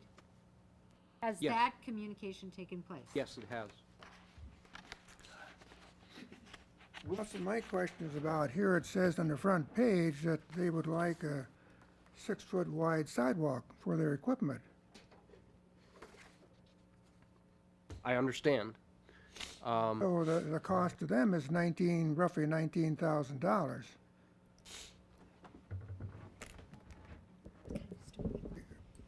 They can't come up with the 19,000. That's what I've been told. We have a school board member here. Have you gotten that information yet? No. And if they had a 6-foot wide sidewalk, then they'd use a snow blower for moving the snow up. Is that correct?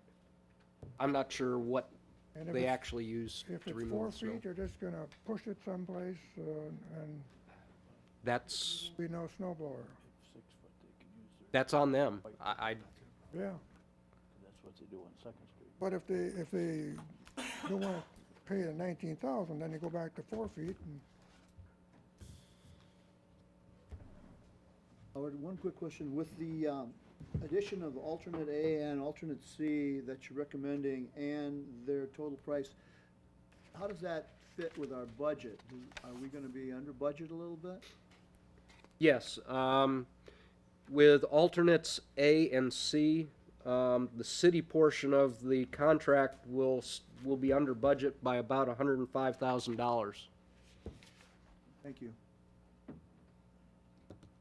Any other questions? All right, this comes back next time. Next item, ordinance prohibiting pit bulls. The action next time then? I'm sorry? Action next time? or is Action that- next time, correct. These are all information and discussion. Yeah, I know. Somebody Anybody coming else? from the school in for this? The superintendent does plan to be at our next meeting. I don't know if it's specifically to respond to this No, that's- project. It's to talk about the referendum, which is the coming up referendum. on the April ballot. So whether or not she has an opportunity to answer any questions on this, we certainly can see if she has an opportunity. I think Howard has been, as he said, in contact with the school and is following their directions at this point. The pit bull ordinance, anybody here on staff that would like to address that? My understanding is that the ordinance that's in the materials, council packet is, presented on behalf of Councilmember Den, who is, requesting these revisions. Staff has had some discussions. We could respond if Mr. Den wants to present it. Okay, Would you like me to present it? sure. Okay. Okay, right now, the city does not have a regulation on pit bulls. So our proposal, the city of Platteville does not currently restrict a dog from being in the city of Platteville. Based on the dog breeds, Wisconsin statutes do provide that an animal that has caused serious injury to a person or domestic animal or two separate occasions off the owner's property without reasonable cause can be removed or euthanized. The city ordinance also grants the Platteville Police the authority to issue citations when an animal is not legally allowed or is not legally allowed. Section 6.03 lists the behavior of a dog that makes it illegal, includes assaults or attacks on any person, or is running at large within the city, or habitually barks or howls. The ordinance amendment was being drafted on request of myself, and the reason I'm doing this is because we had an issue already in the city where a lady was walking her small dog. Two pit bulls came out of the yard, attacked the dog. It was a good thing it didn't get the lady. There was a $1,700 vet bill to put this young dog back together because it was a first offense. The police were called, but because it was a first offense, then there was nothing they could do about it, and the folks that owned the dog said, hey, we're not paying a bill. So, is a propensity for that type of dog to be very aggressive.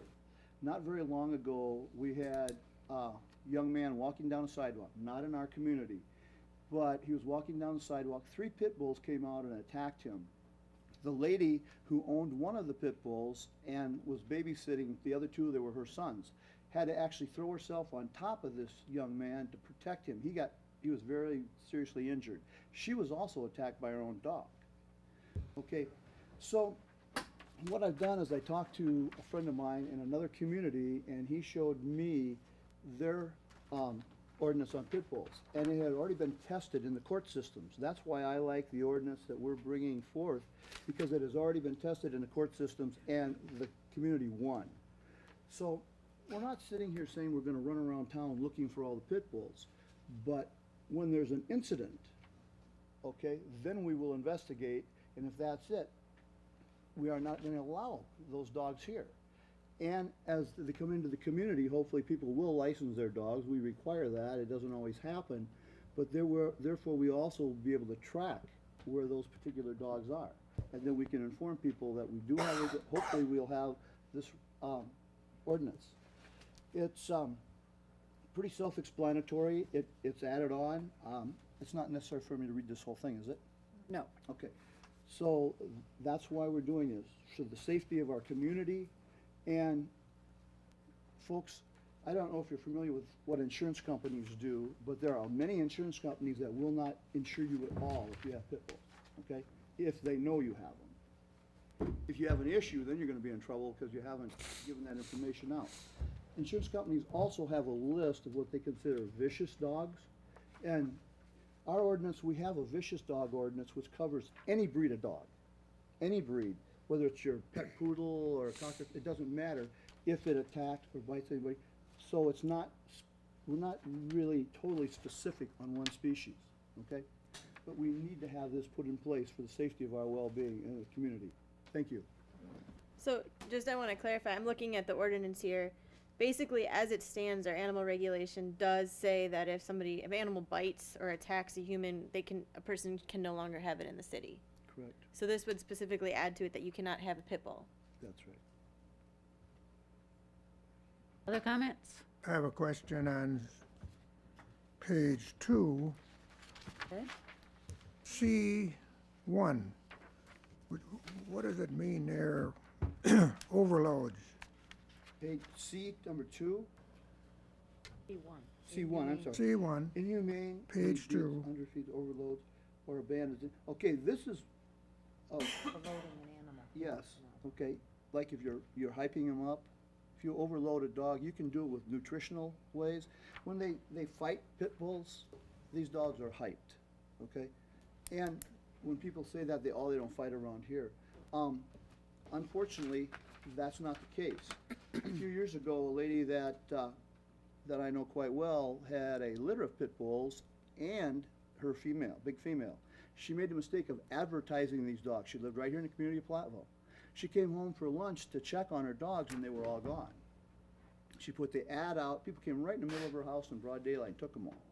She put the ad out. A lady from Dubuque called her and said, I won't give you my name, but I know where your big female is and she's in really bad shape. She gave her the license plate of the car. The Dubuque police finally got the dog back, but they'd been fighting this. There was a traveling dog fighting ring, okay? That was quite a while ago. I don't know if that's still around or not, but we don't want to add dogs to that possibility. Other questions? Otherwise, we do have 4 people who have asked to speak, although 3 are from the same address, so if one of you wants to cover everything, that would be fine, or if you want to speak individually, that's okay too. I'd ask if you would keep your comments somewhat short.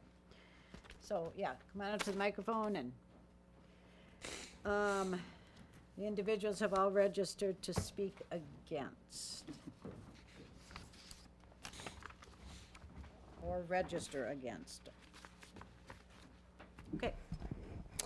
Shelby Stuckline, 2477 Maple Ridge Road. My family has had a pit bull in our lives, or in our family, for over 8 years now. People describe him as the biggest baby dog you will ever find. Okay. Like my parents have always taught me about spiders and any kind of creepy animals that, most people are afraid of. They're more afraid of you than, they're more scared of you than you are of them. That saying applies the same for pit bulls and any kind of breed of dogs. Dogs in general are only mean as you train them to be. So as many people say, and as I say, ban the owner, not the breed. It's all how you train them.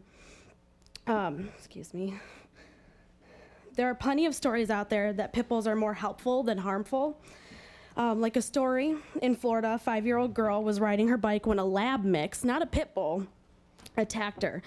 But thank God she did. Her family had a pit bull, family dog, and that pit bull went and attacked that lab mix, not killing the dog or anything, but getting that dog to run away from the 5-year-old girl and saving that girl from any major damage to her body and any harm and, death.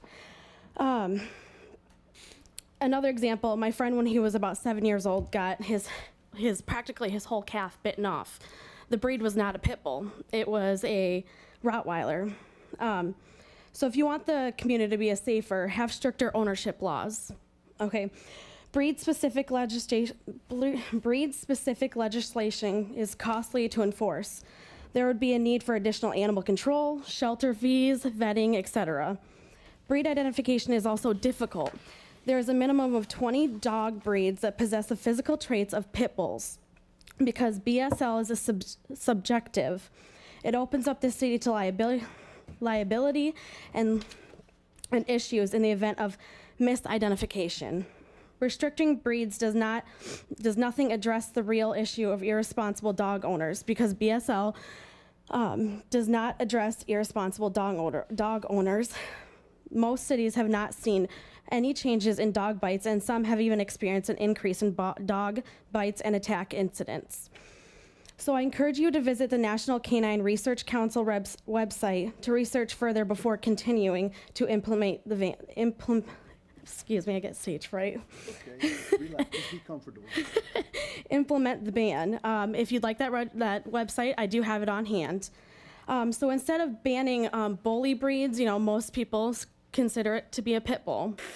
I encourage you to look into enforcing leash laws and general dangerous dog laws.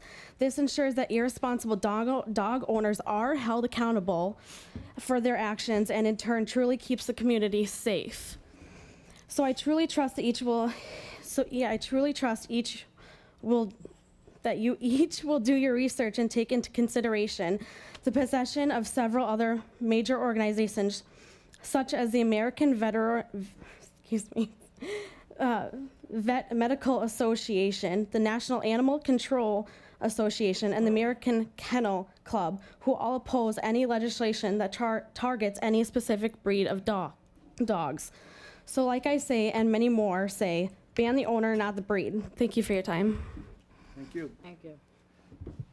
So we have Shelby Steckline, Kathy Steckline, Angela Steckline, and Stephanie Banfield, who are registered against. And we have another person who's asked to speak, James Winters, also against.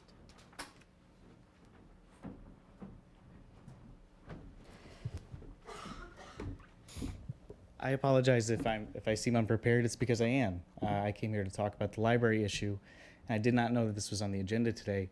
But seeing that it was, I have to echo the Stackline's opinion on the matter. Some light Googling on my phone, I was able to find several nationally recognized animal welfare organizations that offer a number of alternative methods for preventing violent animal attacks in communities, none of which require restricting a dog breed. Growing up, I had one of my childhood dogs was half pit bull, half Rottweiler. Everyone was scared of this dog, but she was the gentlest dog I ever owned. Gentler now than my 20-pound Yorkie Schnauzer mix. In addition to that, I've been seriously bitten by a dog 3 times in my life, and each of those times was by a dog less than 20 pounds. There is no such thing as a bad dog. There's only bad dog owners. And I think that, finding the right measure of policy and enforcing that policy is key to this issue. Not restricting ownership on a breed, which, like the Stackhouses, Stacklines had recommended, is just going to hurt the dog owners in the community that are responsible. So thank you for your time and consideration, but I would encourage you to do a little bit more research on this issue. Thank you. Thank you very much. I will have a little bit of information to come back with you folks. If it's not an issue, why are all the insurance companies, I won't say all, but a majority of the insurance companies in this country, they will not even insure you if you have a pit bull, or your premiums are going to be unreal. Okay, I work with a good friend of mine who's a professional dog trainer, and I've done a lot of training dogs with him. And as far as there's no bad dogs, that's not true. there are some dogs that the gene pool, we stay totally away from, and this is in professional end. We're talking dogs in the $200, $300, $400,000 dogs, okay? There are certain lines have the potential to have vicious dogs, and it's proven time and time again. And you made a very good point when you talked about identifying, but the vets can identify up to a certain point, and then if we really had an issue, you just do a genome, and it's expensive, but then you can find out exactly. But thank you, folks. I actually visited with a couple of veterinarians. One comment was that in the proposed ordinance on page 2, where it says, it lists the pit dog or pit bull terrier, I have been told, and this probably needs to be verified, but according to the veterinarian, there is no such thing as a pit bull terrier breed of dog or a Staffordshire bull terrier breed of dog or American pit bull terrier breed of dog. There is, however, the American Staffordshire terrier breed of dog, and so that she would say that the other 3 are not pit bulls in terms of an actual breed. She also did give me some comments saying that she's worked with many breeds over her career, including pit bulls, or more correctly, American Staffordshire Terriers. The American Kennel Club handbook states that these dogs are docile and are intelligent. I've worked on many dogs throughout my career. These dogs are usually very friendly and easy to work with. Each animal should be evaluated on their own merit and not on general breed information from the media. I believe that limiting pit bull ownership because of their breed is not appropriate. So I did have that information to add to it. The veterinarians also said that we do have an animal ordinance, and perhaps it's time to look at the whole ordinance. Isn't that what this is? We actually did. The city manager and I looked at the whole thing. Yeah, I think they were thinking maybe, excuse me, Mike, like veterinarians or others. There was also a question about licensing of dogs, which is required, and I believe anyone that owns a dog in the city of Platteville is required to license a dog. Is that correct? That's And correct. proof of rabies. That is correct. And the license is obtained at police department? You can obtain it at the city police department. Okay, so how is the notice go out so that individuals in the community know that they need to license a dog? Water bill, I believe. And Gotta be done by April 1st, doesn't it? I believe it goes in a water bill statement, doesn't it? I believe it's just exactly as a. Gotta have your certificate for the rabies, and I, Correct. current And, one. and whether, the animal's neutered or spayed or neutered. we have a committee in our books called the Fine Right Trust Committee, which deals with these type of animal issues, and I think we should ask that this issue be brought to that committee and have because it's all veterinarians, plus 2, myself and another community member are members of that group, and would have a court. I would concur. I think it's a good idea for this ordinance to go to the Freudenreich Animal Care Committee. I'm also a little curious, as I've read through this ordinance amending 6.02, I'm a little curious about the fact that since, and Mike, I'm just go for it. repeating something you said, that in this latest attack, since this was a first offense, it wasn't punishable. I don't see anything in here that would even lead me to believe that that's the case. And I don't know why that would be the case. Clarify, Barb. Are you saying basically the way I'm reading the current ordinance is that if there is a first attack, that dog's no longer allowed in the city? That's the way I read it. Yeah. So that would be punishable And in this upon particular first case attack. that he's referring to, that is exactly what took place, is that at a certain point, we didn't take the animal out and to have it destroyed, which we can't do unless there's 2 attacks by state statute. However, we can go at the owner and cite the owner for harboring a vicious animal. And each day that they continued to have that animal, they were subject to being cited, which ultimately resulted in them removing the animal from the So city. the person with the animal was cited. Yeah. And the, I don't know, did they get cited, or we told them that they were gonna be cited? They were just told, Anyway, the dog left shortly thereafter. so did the people. Well, Well, that's not the question. I think I would concur. I think this should go to the. I would, the I animal- really want to make a motion. And take a look at the whole thing. Well, this is Yeah, discussion this is just stage. for information and discussion, but if the council agrees that the question should be addressed also by the Fred Wright Animal Care Trust Board, I think that's fine. Is Well, everybody? it's Yeah. the best All right way with to that? go. That's fine. Okay, so I don't think that that's a regularly scheduled meeting, so you'd probably have to. Well, we schedule had it. one, but apparently it didn't meet because of a quorum Okay, issue, but we can bring it to the next meeting. okay. How many vets are on their staff? 4, Okay, good. 3 vets, but, veterinarians. You need somebody from the insurance company too to give you all the well, real it's already information. established, but we, So then this will not be brought back until that committee has had a chance to review it, okay? And if they recommend it to be brought back at that point, basically, probably, yeah. They don't, We can, they can recommend. you know, we I would still bring recommend it back. bringing it back with their report, Amy, simply because there are some things in here that they may want to add or delete. And I think having the whole ordinance looked at is also very helpful. Okay. Everyone in Yes. agreement with that? yes. Okay, great. Thanks, That was Mike. the intent, to restudy the ordinance. Right, yep, I would say This that, is I just would say the question and entire answer ordinance, anyway, because so we this can is do part of anything it. we want. Right, yeah, this is part of the, it's in addition to the ordinance. Sure. Right.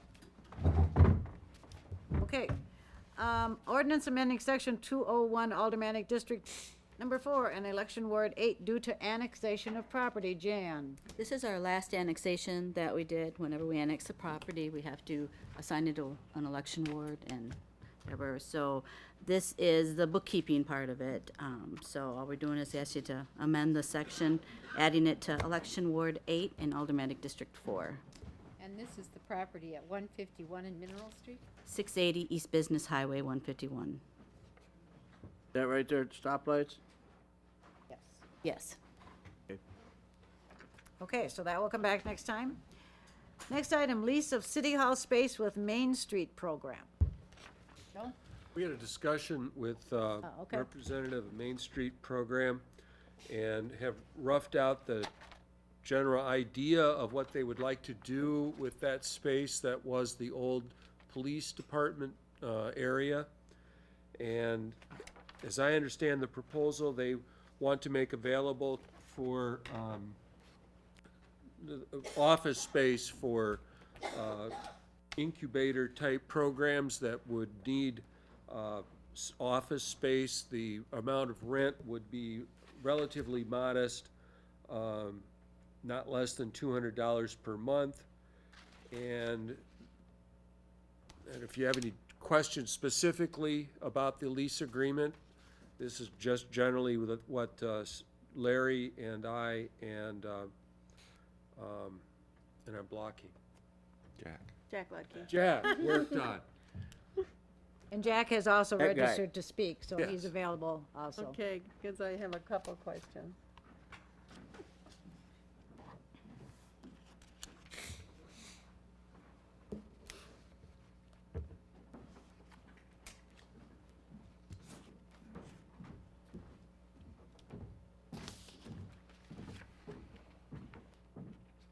My name is Jack Ludke. I'm the Executive Director for the Main Street Program. Our office is at 20 South 4th Street.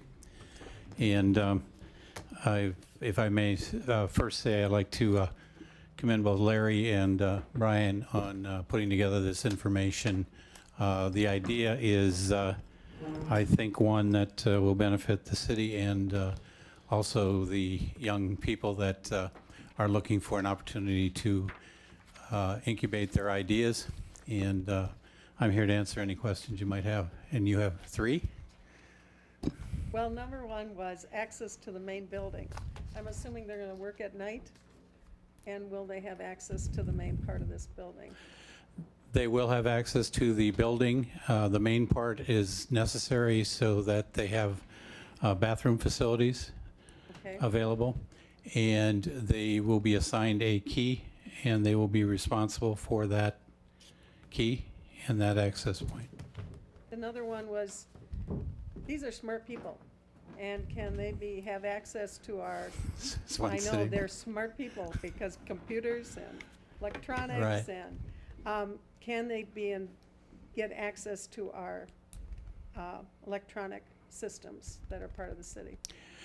No, we were told by the representative from CompuNet that does your IT work that there would be sufficient firewalls in place, and they would be responsible for, CompuNet would, for the access point for the business. Now, not all of the individuals that have approached us necessarily need access to that high-speed internet.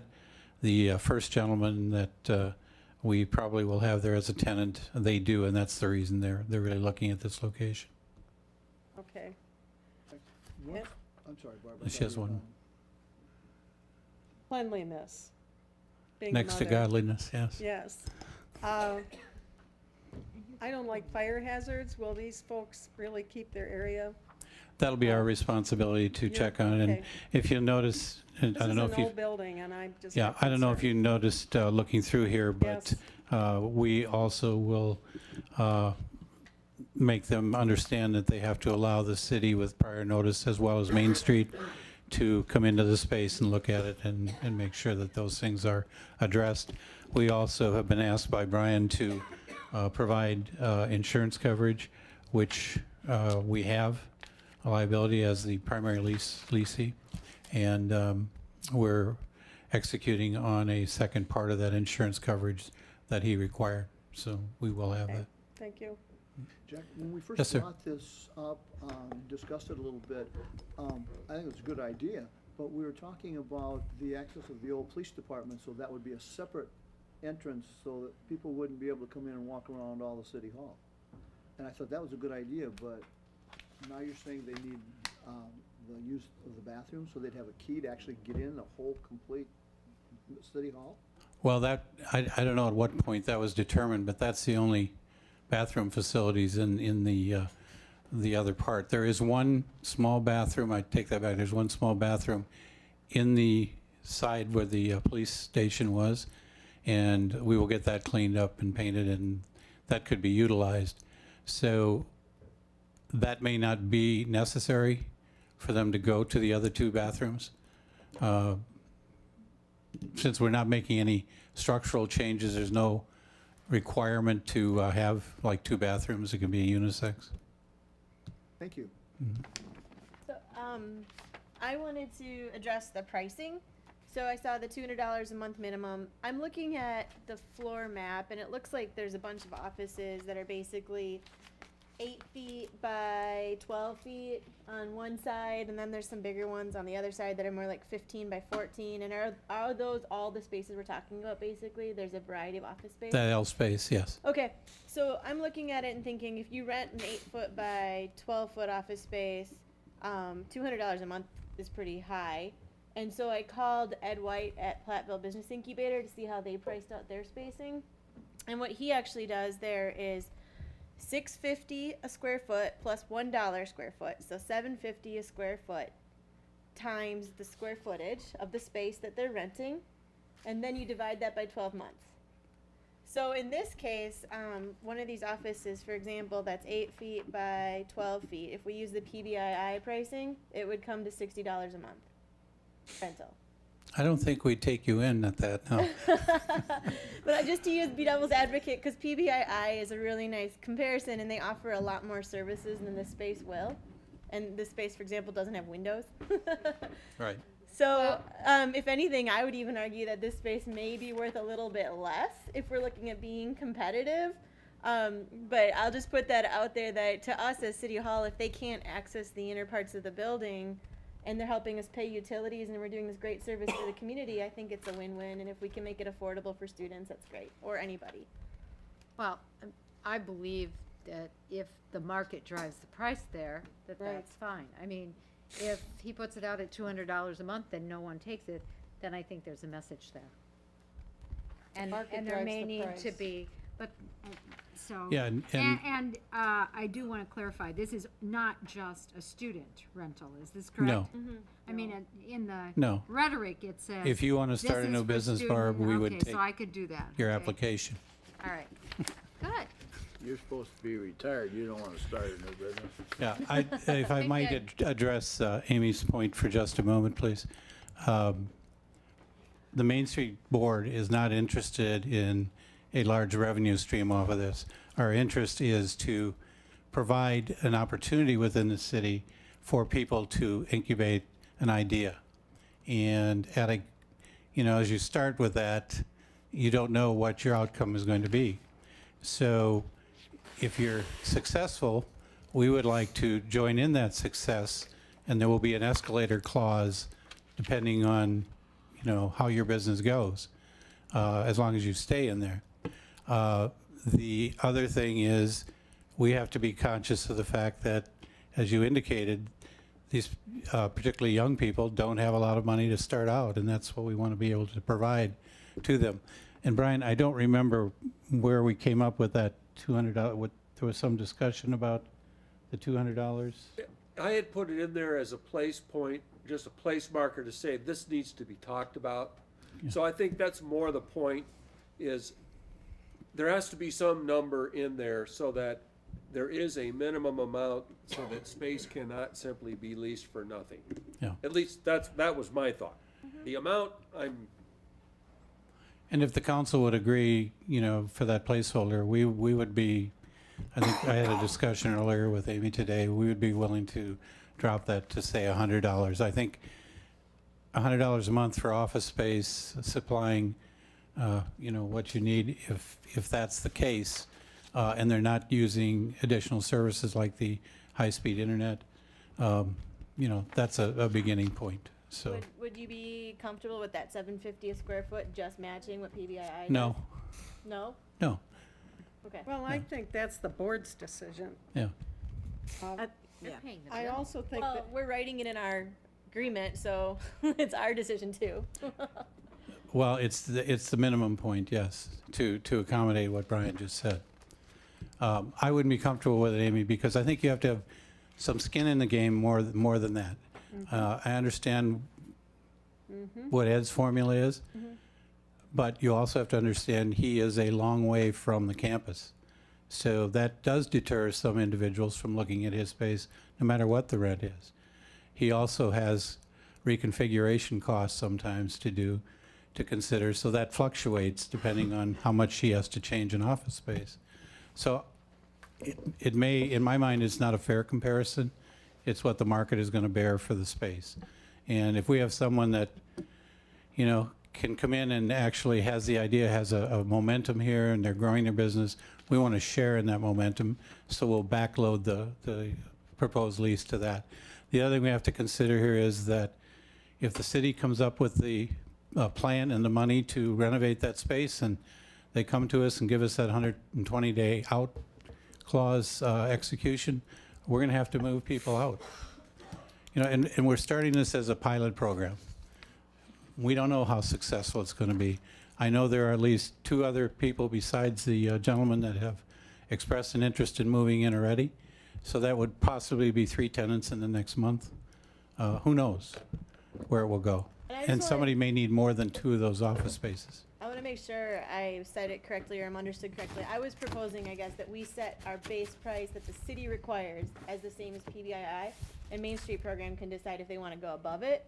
That's the way I was reading the legal document, is that we as a city was setting a base price that we expect at minimum there's this much, and that's why I came up with that PBII. Oh.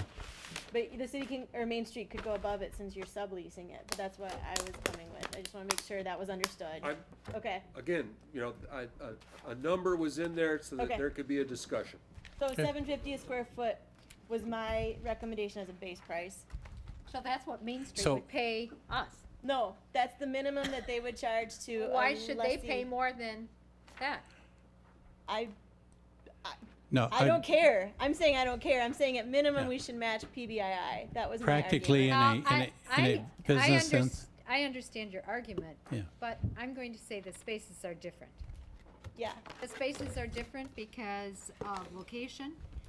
The other thing, You I think this space is more valuable to a client than somebody out at PBII? That's my question. could be. Depends on the client. I think so, because Have you been in it? its location. Yeah, Okay. I've been in it. Oh, yes. Many times Yeah. I've been in it. We did take, I- we did take this proposal to some of the state people as well, and they suggested removing that minimum requirement and using some other language in there simply so that it could not be leased out for $1. Well, and my concern was just if you can't fill it, the city's not locking you into a price that you can't go below, right? If PBII is renting at $7.50 a square foot, that seems like a nice industry standard. So why would we make our base rent higher than PBII? That was my argument. Because we're at a different location. Yeah. And we have. And that's a market Okay. decision you make. I just didn't want to mess up Main Street, that if they can't fill it, that they're locked into a price that they can't meet. I was trying to give Main Well, Street then we program would more come, options. we would come back to you, Amy, and Okay. ask for that adjustment. They'll fill it. But I think that, yeah, that we'll have an opportunity. If it doesn't materialize, we'll be back.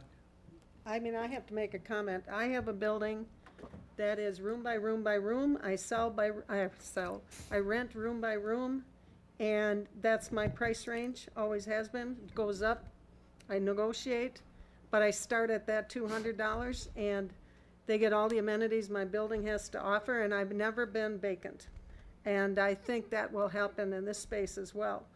I think we need to give people an opportunity, but I also think we have to be fair in the market, because they have light and heat, and they're comfortable, and all of that has to be taken into consideration. And we don't want to be in a negative competitive position with any of the private people that have office space. Yes, thank you. Yeah, that's not the intent here. All right, anything else on this? Hearing none, thank you, Jack. You haven't voted yet, but can I ask a question before you? We're not voting tonight, it's just information and discussion. Information. So you certainly Okay, may can ask I a ask question. a question on Go that ahead. then? Next week is the spring break. We have one tenant who's here tonight representing the group that is interested in moving in, and assuming that you pass the vote in 2 weeks and activate this thing, they would be the first ones to take the space. Now, with spring break next week, would the council have an objection to them coming in that week and cleaning up the area and painting it at their risk that you turn them down? No problem. I have no problem. Problem What's our with legal me. aspect on No that? problem with me. Brian is saying that there's no legal That's- or Go in and liability clean. issue. Okay. While you have Fine with time. me. Yeah, that's fine. Okay? They're just working. And if you turn them down, it'll be there for the next They're group. just donating their time to the city. Okay? Yay. Thank you. Yep. Okay, folks, we actually have 2 items left on information and discussion, and we have 2 closed sessions. So if you have questions on E or F, please be brief, and we will get into a closed session hopefully rather soon, since it's already 9:15. The first one is appeal of plat restriction sidewalk waiver for 1775 Progressive Parkway. Joe, anything you want to say on this? Yeah, there's 2 items. One is the driveway onto Commercial Drive. There's actually a plat restriction that does not allow that. Staff has recommended approval with the condition that it be an exit-only driveway. The McDonald's folks are in agreement with that. And the other is regarding the requirement for sidewalks along all street frontages for new commercial development. They have 3 street frontages. We're shooting for a compromise and proposing one along Progressive Parkway and halfway on Commercial Drive. That would get them to the restaurant, and then none on the other 2, or 1.5 frontages. That's our recommendation. Nothing on 151 then. Correct. Why? I have a question there about now, the or driveway place to onto go? commercial, I guess commercial, is that the one that turns on, in, off Business Yes. Highway 151 XX? Can that driveway be configured so that it is obviously an exit only, and you can only go south? So that it is not T'd, but in fact heads to the south. So when somebody comes out it, Yeah, I've heard they- already people say, this is gonna be easy, I'm just gonna go around that little corner and go right in that exit. They have redesigned that driveway a little bit from what was on that plat, but they're somewhat limited because part of the reason that they want to have that driveway is for larger trucks or vehicles pulling campers or I trailers. understand that. They have to have a certain turning radius. Well, depending on the way they do it, they could make it so that there's all kinds of ways Right. to make it so it's only one way. And Right. frankly, I will not vote for it if it is not designed that way. Because I believe that's already a dangerous area. And I believe having people turn in and out in that one block that's already dangerous will just contribute more. So I would ask that the design be reviewed so that it is nearly impossible Right. to turn into that driveway. I will ask for a new site plan for the next meeting. See, they can do Couple some of big rocks will configuration do with it. that, Joe, but you never can make it impossible that somebody can't Well, drive into it a I different understand direction. that, but Right. nearly, and make it so that it's obvious that it's not supposed to happen. Anything else? Yeah, I just want to ask or say, I guess, that I have concerns about waiving the sidewalk on Business 151. I understand why we wouldn't put it on there now. My concerns are long term. We've been discussing putting a path on Business 151, and we've gotten quotes on it, and we know that it's something we want to do, at least in the abstract sense. So my concern is that if McDonald's doesn't pay for it now, they'll come back, and when we ask for them to pay for it later, they'll just fight us and say, no, you waived it once. And I know that theoretically that's not how it's supposed to work, but that is usually how it works, that we don't go back to like Walgreens, for example, and ask them to put a sidewalk in. I have a similar concern, and we have on other developments, for instance, the one now at Dunkin' Donuts, that, whatever that little is, they had to, number one, reserve a sidewalk space, and number two, they had to agree that if the sidewalk were ever put in, it would be put in at their expense. And so I believe that we have established that precedent, and there's no reason not to use it on this particular one also. So having a believe written Culver's agreement also in has addition. Right, and Culver's may also have that. So there's a written agreement. It's part of the The final motion. the developer's We got it right agreement here. or It whatever governs it. City maintains the right to construct sidewalks. at No, not the future da- city the city City maintains. maintains the right to construct sidewalks at a future date and assess the owners Right. of the adjacent land for the costs thereof. I know, I agree to that, Dick, but like in like practicality, unless we have an additional document in writing and signed by the developer, maybe that would work. But usually what happens is the developer just refuses to do it even though they're supposed to. Or the city council doesn't go back and ask them to do it because we don't think they will. Where are you getting that from, that it usually don't work? Where's that coming from? Have we asked Walgreens to put a sidewalk in? I don't think, Amy, when Walgreens was built, that was included in the developer's agreement. I think, We made, But it's a city law that if you ask to put in a sidewalk, you have to do it and pay for it. It's the way the ordinance is currently written. we made exercise place, We did make the. put them sidewalks both sides and down on the highway. It's an inertia Side- thing that I'm talking about. Sidewalks go nowhere. I agree, Okay, Dick, so yeah, absolutely. we have your comment on record. Yeah, So, thank you. anything else? Ordinance amending the bicycle parking requirements. Question. What about the racks we got now? Are they gonna meet this? Luke is right over there and he can answer that. He can. Does he know? Okay. Some of the racks would not meet this, but this would only apply to new racks being put in. Okay. Essentially, this has just gone before the Planning Commission and passed now. The changes from the last time you've seen it are we removed the word vertical from points of contact, just to make it more clear that the main point is to prevent bicycles from pivoting and falling over. That's really the focus here. We changed at Alderman Killian's request criteria to criterion, and we removed the wording or the verbiage at the end after a discussion, I believe it was sent to Brian, about future racks being approved. So the real focus is getting these racks designed or put in that prevent the bikes from pivoting or falling over. So. Questions?